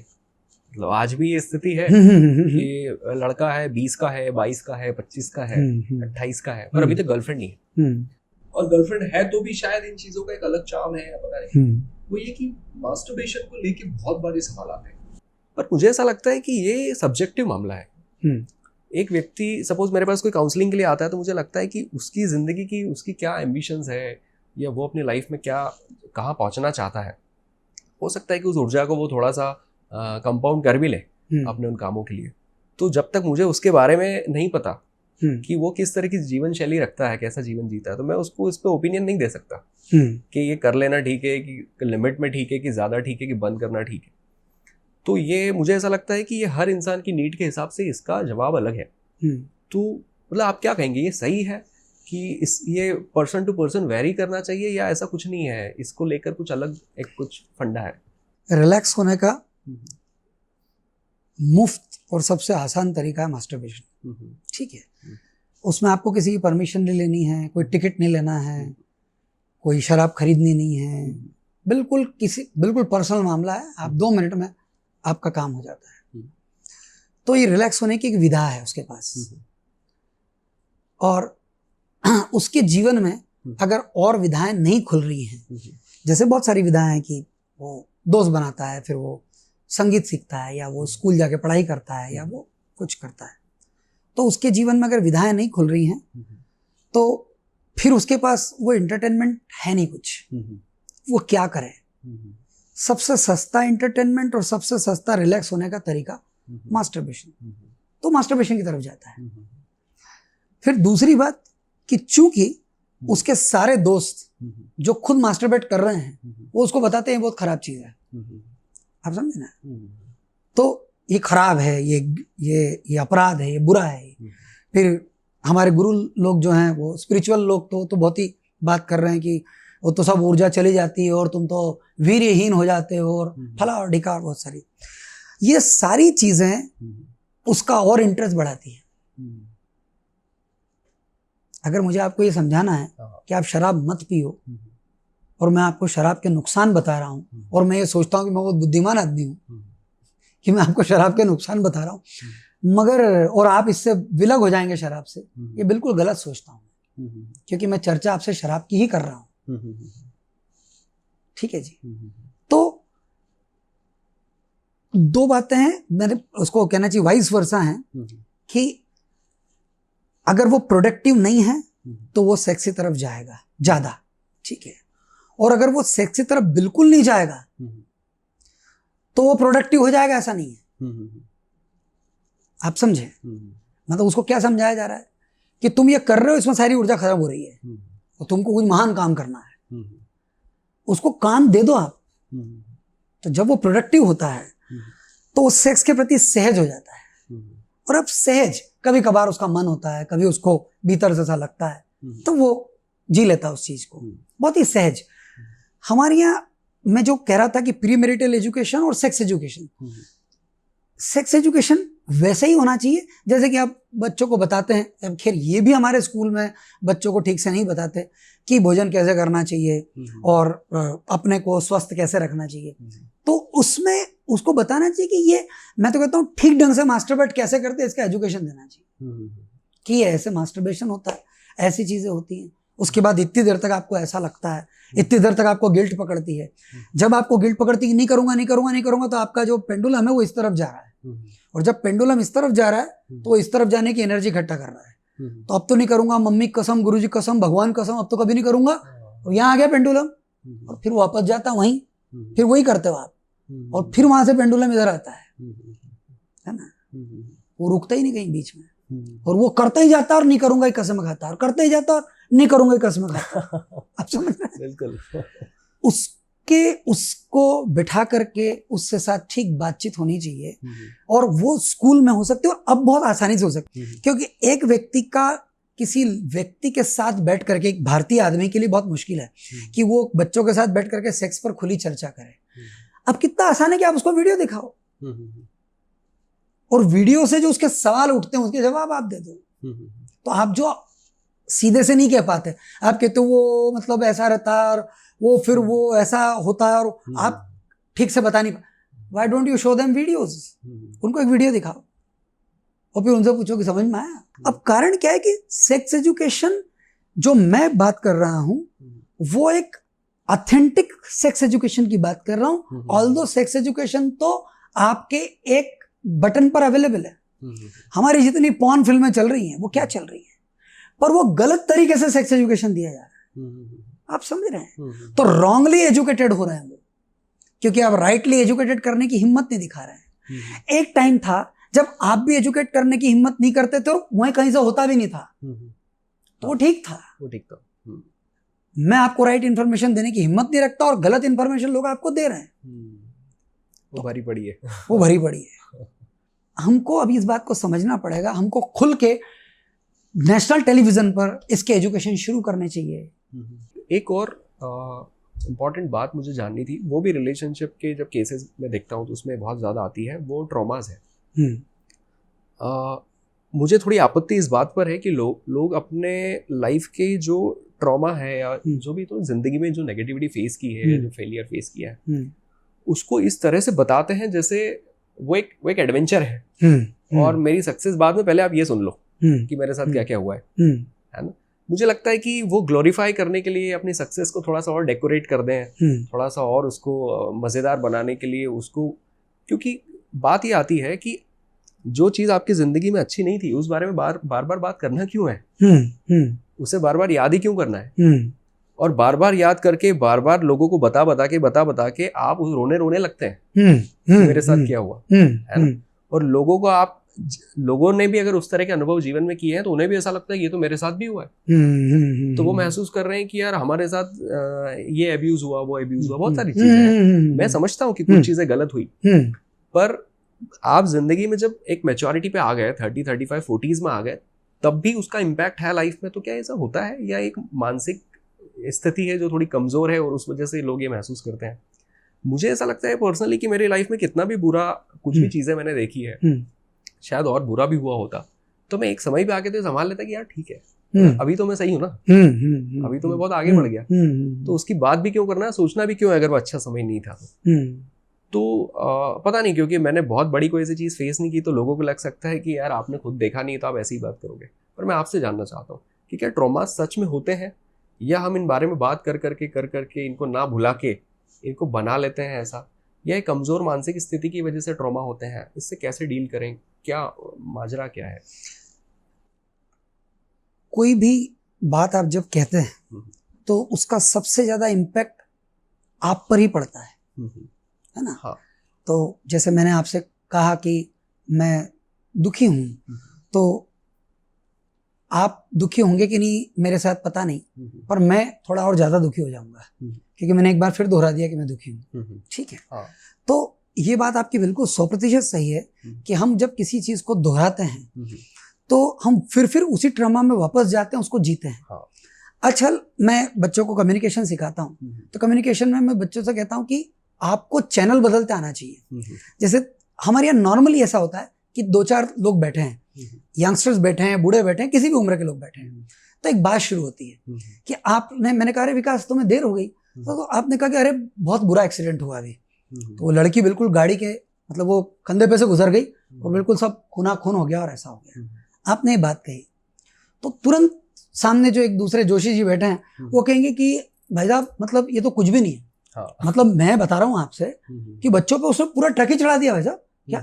तो वो यार क्या जमाना आ गया। बोले अब मैं बताऊँ, मैं जब 8th क्लास में था, अब मैं शुरू होता हूँ तो मैं भी एक एक्सीडेंट की बात करता हूँ, फिर और कोई एक्सीडेंट की बात करता है। हम घंटे 2 घंटे एक्सीडेंट्स की बात कर रहे हैं और हम जो लोग, जब अब मैं कहता हूँ कि मैं 8th क्लास में था, मैं स्कूल जा रहा था और उन्होंने देखा कि एक कुत्ते के ऊपर से गाड़ी गुजर गई और वो ऐसा बिल्कुल ऐसा हो गया, तो वो जो तकलीफ मुझे वो 8th क्लास में उस समय हुई थी वो पूरी तकलीफ मेरे अंदर हो रही है, ऐसा विज्ञान आज साबित करता है। वो सारे पॉइजन्स मेरे अंदर छूट रहे हैं। तो जैसे कहते हैं ना वो रिकॉर्ड पर ग्रूव्स बनते हैं, तो वो ग्रूव्स और पक्के बन जाते हैं, और मजबूत और मजबूत। तो मैं अपने आप को और दुखी, तो मैंने बच्चों से कहा कि आपको चैनल बदलते आना चाहिए, कि एक ने एक्सीडेंट की बात करी, दूसरा उससे बड़ा एक्सीडेंट बताएगा, तीसरा उससे और दुखद बात बताएगा, आप तुरंत कोई तीसरी बात शुरू करें, आप एक सुखद बात शुरू करें। एक बात तो माननी पड़ेगी कि डॉक्टर्स लोग जो सेवा कर रहे हैं लोगों की, वो अद्भुत है, और हमने तो एक डॉक्टर साहब का सम्मान किया।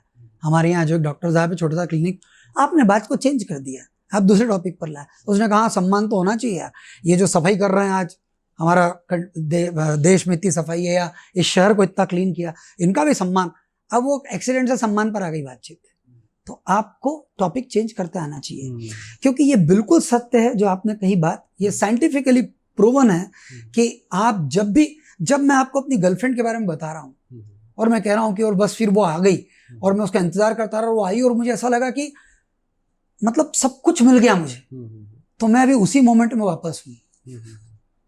तो क्यों ना हम बैठ करके अच्छी बातें करें, हमारी जिंदगी के बेहतरीन। कि मैं अभी आपको बता रहा हूँ इस बात को कि नेपाल में हम ओशो से मिलने गए, और मैं उन दिनों फोटोग्राफी करता था, तो मैं ऐसा सामने बैठा, सामने ओशो बैठे, और मैंने उनका फोटो लेने की कोशिश की, और वो मेरी तरफ देख रहे थे, और जैसे ही मैंने कैमरा उठाया तो उन्होंने दूसरी तरफ देखा, तो मेरे समझ में आ गया कि अरे ये गलती कर रहा हूँ, मैंने कैमरा बंद कर दिया। और वो 1 घंटा मेरे लिए ऐसा था कि मुझे ऐसा लगा कि कंप्लीटली थॉटलेस। अभी ये जो घटना आपको बता रहा हूं, तो मैं फिर उस चीज को महसूस कर रहा हूं। थोड़ी देर के लिए मैं आपको भूल गया हूं, थोड़ी देर के लिए मैं वही हूँ, सॉल्टी ओबराय होटल में, जहां शो बैठ करके प्रवचन दे रहे हैं, और मैं बिल्कुल खाली हो गया और उनको देख रहा हूँ। हम क्यों ना इस तरह की बातचीत को हमारे देश में सत्संग कहा, सत्य का संग, सत्संग। हम 2 लोग बैठ करके जब पॉजिटिव बात करते हैं, that is what we call satsang. उसके लिए कोई महाराज के वहां जा करके बैठ करके प्रवचन सुनने की जरूरत नहीं है। तो हमको बेसिकली वो बातचीत ही करना नहीं आती हमको। और फिर गांधी जैसे लोग ऐसी किताब लिख देते हैं जिसमें वो अपने जीवन के अपराधों को सजा सजा के बताते हैं। वो किताब सबसे ज्यादा बिकती गांधी की, बचपन में उन्होंने क्या चोरी करी और क्या झूठ बोले, और उसकी बड़ा करके बातचीत की जाती है। तो ये जो इसको तोड़ना चाहिए, ये गलत है। अच्छी बात बताएं लोगों को, अपने जीवन के अच्छे अनुभवों को हम शेयर करें साथ। और जब हम फिर अच्छी बात करते हैं और दोहराते रहते हैं, तो अपने आप ही वो गायब हो जाती है वो बातचीत। तो जिसको आप ट्रॉमा कह रहे हैं, ट्रॉमा वमा कुछ नहीं है, वो एक ही बात को फिर दोहरा करके आपने गहरा कर लिया जख्म को, वो जख्म अपने आप कब भर जाता है आपको पता भी नहीं चलता। क्योंकि एक चीज मैंने महसूस की, मुझे 6th स्टैंडर्ड में इंदौर भेज दिया था बोर्डिंग स्कूल में जी, और उस समय ऐसा नहीं था कि मैं पढ़ता नहीं था, मैं क्लास में फर्स्ट आता था, हमेशा अच्छा ही पढ़ता था। अच्छा, हमारे गांव में ऐसा कोई कल्चर नहीं था कि आपको 6-7 से ही या बाहर भेजना ही है या पढ़ाना ही है, या पढ़ाई को लेके उतनी सजगता उस टाइम थी भी नहीं। जो मेजर रीजन रहा मुझे भेजने का, वो ये रहा कि मैं बहुत उत्पाती था, बहुत मस्तीखोर था, और मैं बीड़ी के टुकड़े उठा के पी रहा हूँ, पापा ने पकड़ लिया। या वो जो बुली रहती है जिसपे से हम लोग पानी खींचते हैं कुएं में से, हम उस पर लटक के पानी टाइम चेक कर रहे हैं कौन ज्यादा देर लटकेगा, पापा ने वहां देख लिया। उनको ऐसा लगा कि ये यहाँ रहेगा तो गड़बड़ हो जाएगी, उन्होंने बोर्डिंग में डाल दिया। अब बोर्डिंग में डाल दिया तो बोर्डिंग ऐसा कि वहाँ तो आपको बिल्कुल स्कूल जाना है, आना है, हर चीज़ की परमिशन लेना है, कुछ भी गड़बड़ किया तो मार पड़ती है। आज से लगभग 18-19 साल पहले की बात कर रहा हूँ, जब मारना उतना बड़ा अपराध नहीं था हमारे यहाँ पर कि अगर टीचर ने मार दिया है तो आप कहीं कंप्लेंट कर देंगे। उल्टा पेरेंट्स से बोल के जाते थे कि सर इसको तो लगाइए। वो टाइम मुझे याद है। अब उस हॉस्टल में रहना और फिर घर की याद आनी, ये 10 चीज होना, और उसमें फोन पे बात भी नहीं होती थी, हफ्ते में एक बार बात होती थी। तो जब फोन उठा के बात करने जाता था तो इतनी यादों से भर जाता था मम्मी से कि गुस्सा आता था कि यार कहाँ भेज दिया मेरे को। और वो रोने में ही मैं फोन पटक देता था और मैं भाग जाता था। और फिर वो हॉस्टल के वार्डन ही बताते कि हाँ ठीक है, उसको थोड़ी याद आ गई, थोड़ा रोना आ गया, कोई बात नहीं, सब अच्छा, हम संभाल लेंगे, ये सब चलता था।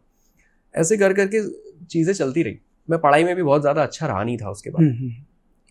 अब ये सब चीजें हुई, उसके बाद कुछ बिजनेसेस मैंने ट्राई किए, कुछ किताबें पढ़ना शुरू की, थोड़ा मेडिटेशन शुरू किया, मैंने किताबें पढ़ना शुरू की। कुछ समय पहले की बात है, 2-3 साल पहले, कि मैं अपनी क्लास में बच्चों को बता रहा था कि मेरा कुछ पूछ लिया होगा किसी ने, और मैंने बताया कि बोर्डिंग में ऐसा हुआ वैसा हुआ, मैं कैसा था, और फिर ट्रांसफॉर्मेशन हो गया एक तरह से कि मैं बहुत सिस्टमेटिक और व्यवस्थित इंसान हो गया। मैं पहले ऐसा था ही नहीं, और अगर वही चीज़ कैरी होती तो शायद मैं आगे भी कभी वैसा इतना सिस्टमेटिक नहीं रहता। तो मुझे ऐसा लगा कि मैं उस समय एकदम सहम गया था, या मुझ में से वो एलिमेंट ही चला गया, मस्ती वाला, और मैं पढ़ाई लिखाई में कम हो गया। पर बाद में वो किताबें पढ़ना, उन किताबों से सीखना और मेडिटेशन और थोड़ी एसोसिएशन बदली, तो मैंने अपने आप को थोड़ा ग्रूम कर लिया। तो मैं उसको वैसे बताता था कि that time was like horrible for me, और वो बताते बताते मुझे एकदम मैं डाउन हो जाता था, जैसे बिल्कुल रो ही दूंगा, अभी आंसू ही आ जाएंगे। और 2-3 लड़के बैठ के रो रही है मेरी स्टोरी सुन के। मुझे लगा यार, जब बाद में मैंने किताबों को पढ़ा और थोड़ा सा इमोशनल मैच्योरिटी मुझ में आई, मुझे लगा यार मैं गड़बड़ कर रहा हूँ, मैं खुद ही को किल कर रहा हूँ, ये सब बातें जरूरत ही नहीं है, इतना भी कुछ बुरा नहीं हुआ, और कम से कम आज मैं अच्छी जगह तो हूँ। तो यहाँ से मैं आगे देख सकता हूँ, जैसे बॉलीवुड में भी मी टू मूवमेंट आया था, तो अब आज क्यों बोलना है एक दूसरे को देख देख के, और वो माहौल क्रिएट क्यों कर रहे हो? वो कोई ट्रॉमा नहीं है, ऐसा कुछ नहीं, बट शायद वो बात ठीक है कि रिपीट कर करके ये चीजें होती है। तो ये भी जरूरी था। एक आखिरी चीज बस मुझे आपसे पूछनी है, वो ये कि पेरेंटिंग की भी बात अक्सर होती है, कई बार क्लाइंट से बात होती है, छोटे बच्चे हैं या कुछ है, मैं कपल सेशंस करता हूँ, और जो आपने प्री मैरिटल एजुकेशन की बात करी वो तो नहीं, बट मैं कपल एजुकेशन जरूर स्प्रेड कर रहा हूँ। तो लोग आज के सिनेरियो में कैसे रहे हैं, कैसे वो डील करें, कैसे आज की चैलेंजेस क्या है, उससे कैसे हैंडल करें, और सब चीजें स्मूथली कैसे चले, इस पर हम बात करते हैं। तो कुछ लोग पूछ लेते हैं पेरेंटिंग के ऊपर कि छोटा बच्चा है, तो मैंने देखा है आजकल बहुत ओवर पॉसेसिवनेस है अपने बच्चों को लेके। मुझे अपना याद है कि उस समय पेरेंट्स को इतना टेंशन नहीं होता था कि हाँ गया है आ जाएगा, बट अभी आजकल लोगों को बहुत टेंशन है। तो पेरेंटिंग पे मैं चाहता हूँ 2-3 टिप्स अगर आप कुछ दे सकें तो ये बहुत ज़रूरी भी होगा, और ये मेरी तरफ से आखिरी सवाल है और इम्पोर्टेंट सवाल है। मैंने पहली जो सबसे कीमती बात पेरेंट्स को पेरेंटिंग सेमिनार में कही, वो ये कही कि वो उसको क्या बनाना है, ये प्रश्न ही बकवास है, ये बिल्कुल ही गलत प्रश्न है। प्रश्न ये है कि वो क्या है, तो मामला पूरा बदल जाता है। विवेकानंद की शिक्षा को लेकर के एक छोटी सी परिभाषा है जो विवेकानंद के कहने के 100-125 साल बाद भी भारत समझ नहीं पाया। विवेकानंद ने कहा कि शिक्षा का मतलब होता है अंतर्निहित संभावनाओं का उद्घाटन। किस एजुकेशन सिस्टम में, किस स्कूल कॉलेज में अंतर्निहित संभावनाओं पर बात चल रही है? आपके अंदर क्या है सवाल ही नहीं, आप खाली डब्बा खाली बोतल हो, आपके पिताजी ने हमारे स्कूल में आपको भेजा है और अब हमको आपके अंदर ये सब भरना है। आप समझ रहे हैं? हम ये मान के ही नहीं आते कि आप कुछ लेके आए हो। एक छोटा सा बीज आज एक वैज्ञानिक को आप देते हैं तो साइंस इतना आगे बढ़ गया है कि उस बीज को अगर वो ठीक ढंग से उसका विश्लेषण करता है तो वो आपको ये बता सकता है 100% कि ये बीज को अगर सही माटी, सही धूप, सही रख रखाव, सही पानी सब मिले और तो ये बीज अगर बढ़ेगा तो ये कितना बड़ा पेड़ होगा, इसमें कितनी पत्तियां लगेंगी, उन पत्तियों के साइजेस क्या होंगे, उसके कलर क्या होंगे, इसमें कितने फ्रूट्स होंगे, वो फ्रूट मीठे होंगे कि खट्टे होंगे कि लाल होंगे कि पीले होंगे, वो आपको सब बता सकता है। इसका मतलब कि वो बीज जो है वो प्रोग्राम्ड है, उसके अंदर उसका प्रोग्राम लेके आया है। अब उसको ठीक ढंग से पेरेंटिंग मिल जाए तो वो अपने प्रोग्राम में पूरा खिलेगा। ठीक है जी। अब मेरे घर में आ गया है आम का बीज और मैं उसको जाम बनाना चाहता हूँ क्योंकि जाम ज्यादा बिक रहा है बाजार में, मैं जाम बन नहीं पाया और मैं इसको तो जाम बनाऊंगा ही बनाऊंगा।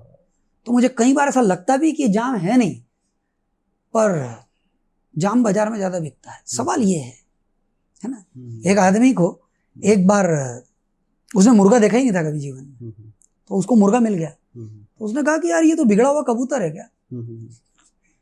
उसने उसके पर काट दिए क्या, तो बराबर कैंची से उसकी कटिंग कर दी। बोला यार तुम क्या कटिंग वटिंग नहीं करते क्या, क्योंकि उसने जीवन में मुर्गा देखा ही नहीं था। उसने काट पीट के उसको खड़ा कर और कहा कि अब उड़, अब तो बराबर कबूतर बना। अब वो कैसे उड़ाएगा, ये कहानी हमारे यहाँ। तो हमको ये समझना पड़ेगा पेरेंटिंग का भी ट्रेनिंग मतलब, और अब कितना आसान है, कितना ट्रेनिंग का मतलब एजुकेशन कहूँगा, ट्रेनिंग नहीं, कि अब हमारा, मैंने कहा टेलीविजन आपके घर के अंदर घुस करके आपको ये ऐसी चीजें सिखा रहा है जो कि न वो आपका कभी कल्चर रहा और वो बहुत ही कहीं किसी अजीब दिशा में आपको ले जा रहा है। इसी टेलीविजन का उपयोग करके, इन्हीं सारे मीडियम्स का उपयोग करके क्यों नहीं हम ये सब एजुकेशन को स्प्रेड करते हैं कि आप एक बच्चे को पैदा कर रहे हैं तो आप ये समझ लें कि एक अनोखा व्यक्ति आपके यहाँ आ रहा है जिसके बारे में आपको कुछ पता नहीं, वो अपना एक प्रोग्राम लेकर के आ रहा है। आपके सारे टीचर्स, माँ बाप, जितने भी लोग उसके आसपास हैं, उनको सबको लगातार ऑब्जर्व करना है कि वो क्या है। इसको मैं राइट एजुकेशन कहता हूँ कि ये है क्या। एक फिल्म आई थी, बहुत पुरानी फिल्म है, कच्चे धागे, विनोद खन्ना साहब की फिल्म थी, डाकुओं की फिल्म थी वो। और उस फिल्म के टाइटल में, मतलब आपको पूरी फिल्म देखने की जरूरत नहीं, आप यूट्यूब पे लिखिए कच्चे धागे, उस फिल्म का टाइटल शुरू होता है। उस टाइटल में गजब की बात बताई कि एक छोटे से बच्चे को ठाकुर लोग, गांव में बच्चा है छोटा सा, उसके पिताजी को मार दिया है कि इन लोगों ने, ऐसी कुछ कहानी है। तो छोटे बच्चे को ठाकुर लोग एक कमरे के अंदर धक्का देते हैं और कमरे का दरवाजा बंद कर लेते हैं और ऊपर खिड़कियों में से, झरोकों में से देखते हैं कि ये क्या करता है। और वो बच्चा जब कमरे के अंदर जाता है तो वहां तराजू रखा है, वहां कुछ नोट रखे हैं, कुछ गीता जैसी किताबें रखी, ग्रंथ रखे हैं, एक बड़ा सा रिवॉल्वर, मतलब पिस्तौल, बंदूक रखी है, और कुछ कुछ चीजें रखी हैं, खाने पीने की चीज रखी है, मिठाई विठाई रखी है। अब वो बच्चा जाता है, वो पहले उस किताब की तरफ जाता है, नहीं, फिर वो तराजू की तरफ जाता है, आखिर में जाके वो पिस्तौल उठा लेता है और वो सब कहते हैं अरे वाह ठाकुर का बेटा ठाकुर। आप समझ रहे, वो फिल्म थी, उनको देखना था कि ये वही असल ठाकुर है कि नहीं। उसने उठाई, फिर तो उसको वो फिर बराबर डाकू बनाते हैं, उसके पिताजी का बदला उसको लेना, उसके तैयार करते हैं। पर इस पूरी घटना में कितनी अद्भुत बात है, भारत का क्या गजब का कल्चर हमारे सामने आता है कि वो है कौन। अगर वो बच्चा गीता उठा लेता है या लड्डू उठा लेता है तो फिर वो उसको पिस्तौल का ट्रेनिंग नहीं देंगे। वो एजुकेटेड लोग थे, उनको मालूम था सही एजुकेशन। हमारे यहाँ कहीं किसी को किसी स्कूल में कोई चिंता ही नहीं है कि ये बंदा है कौन। सबको फिजिक्स पढ़ाना, सबको केमिस्ट्री पढ़ाना और सबको मैथ्स पढ़ाना, सबको अंग्रेजी बोलते आना चाहिए, सबको एक जैसा जोड़ता है, वो आदमी है कौन। तो जितने हमारे स्कूल, हमारा एक स्कूल चलाते हैं हम लोग ओशियन इंटरनेशनल के नाम से, तो उसके रिजल्ट पर मैंने ऐसे लोगों के फोटो छापे हैं जो सब फेल्योर रहे। मतलब उसमें आमिर खान भी है, और उसमें बिल गेट्स भी है, और उसमें धीरूभाई अंबानी भी है, उसमें तेंदुलकर भी है ना, जो सब एजुकेशन में फेल रहे हैं। मैंने जान करके उनके फोटो रिजल्ट के ऊपर छापे हैं कि मान लो बच्चे का रिजल्ट गड़बड़ हो जाए तो पिताजी को अकल आ जाए थोड़ी सी कि कम नंबर से कुछ नहीं होता, ये संभावना अभी बाकी है। तो ये सब लोग एक्चुअली वास्तव में इस परंपरागत शिक्षा के ढांचे से बच गए किन्हीं कारण से, तो अपनी प्रतिभा को निखार पाए। इन लोगों के हाथ में अगर वो रहते तो ये उनको क्लर्क बना देते या कलेक्टर बना देते। एक बहुत छोटी सी बात मैंने एक बार ओशो से पूछी, मुझे याद आ गई। मैंने कहा कि उनको हम प्रश्न पूछ सकते थे, तो लिख करके पूछा कि, तो मैंने लिखा कि इतना प्रयास व्यक्ति कर रहा है। साधकों की बात थी कि हम लोग उस समय खूब ध्यान लग करते थे, पर परमात्मा नहीं मिलता। तो क्या परमात्मा इतना निष्ठुर है कि हम इतना पुकार रहे हैं उसको, ओम नमः शिवाय, ओम नमः शिवाय, और शिव के कान पे जूं नहीं रेंग रही। तो उन्होंने बहुत अजीब सा जवाब दिया।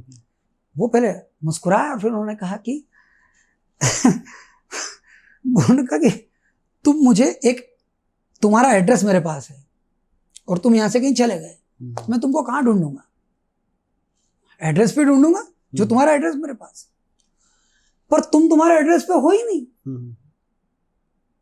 फिर उन्होंने उसको समझाया कि परमात्मा ने एक को खिलाड़ी बनाया, तो वो खिलाड़ी के घर जाके ढूंढता है उसको, पर वो तो दूध बांट रहा है। ठीक है, एक को दूध बांटने वाला बनाया था, तो वो किसी का पेट काट रहा है, वो सर्जन हो गया है।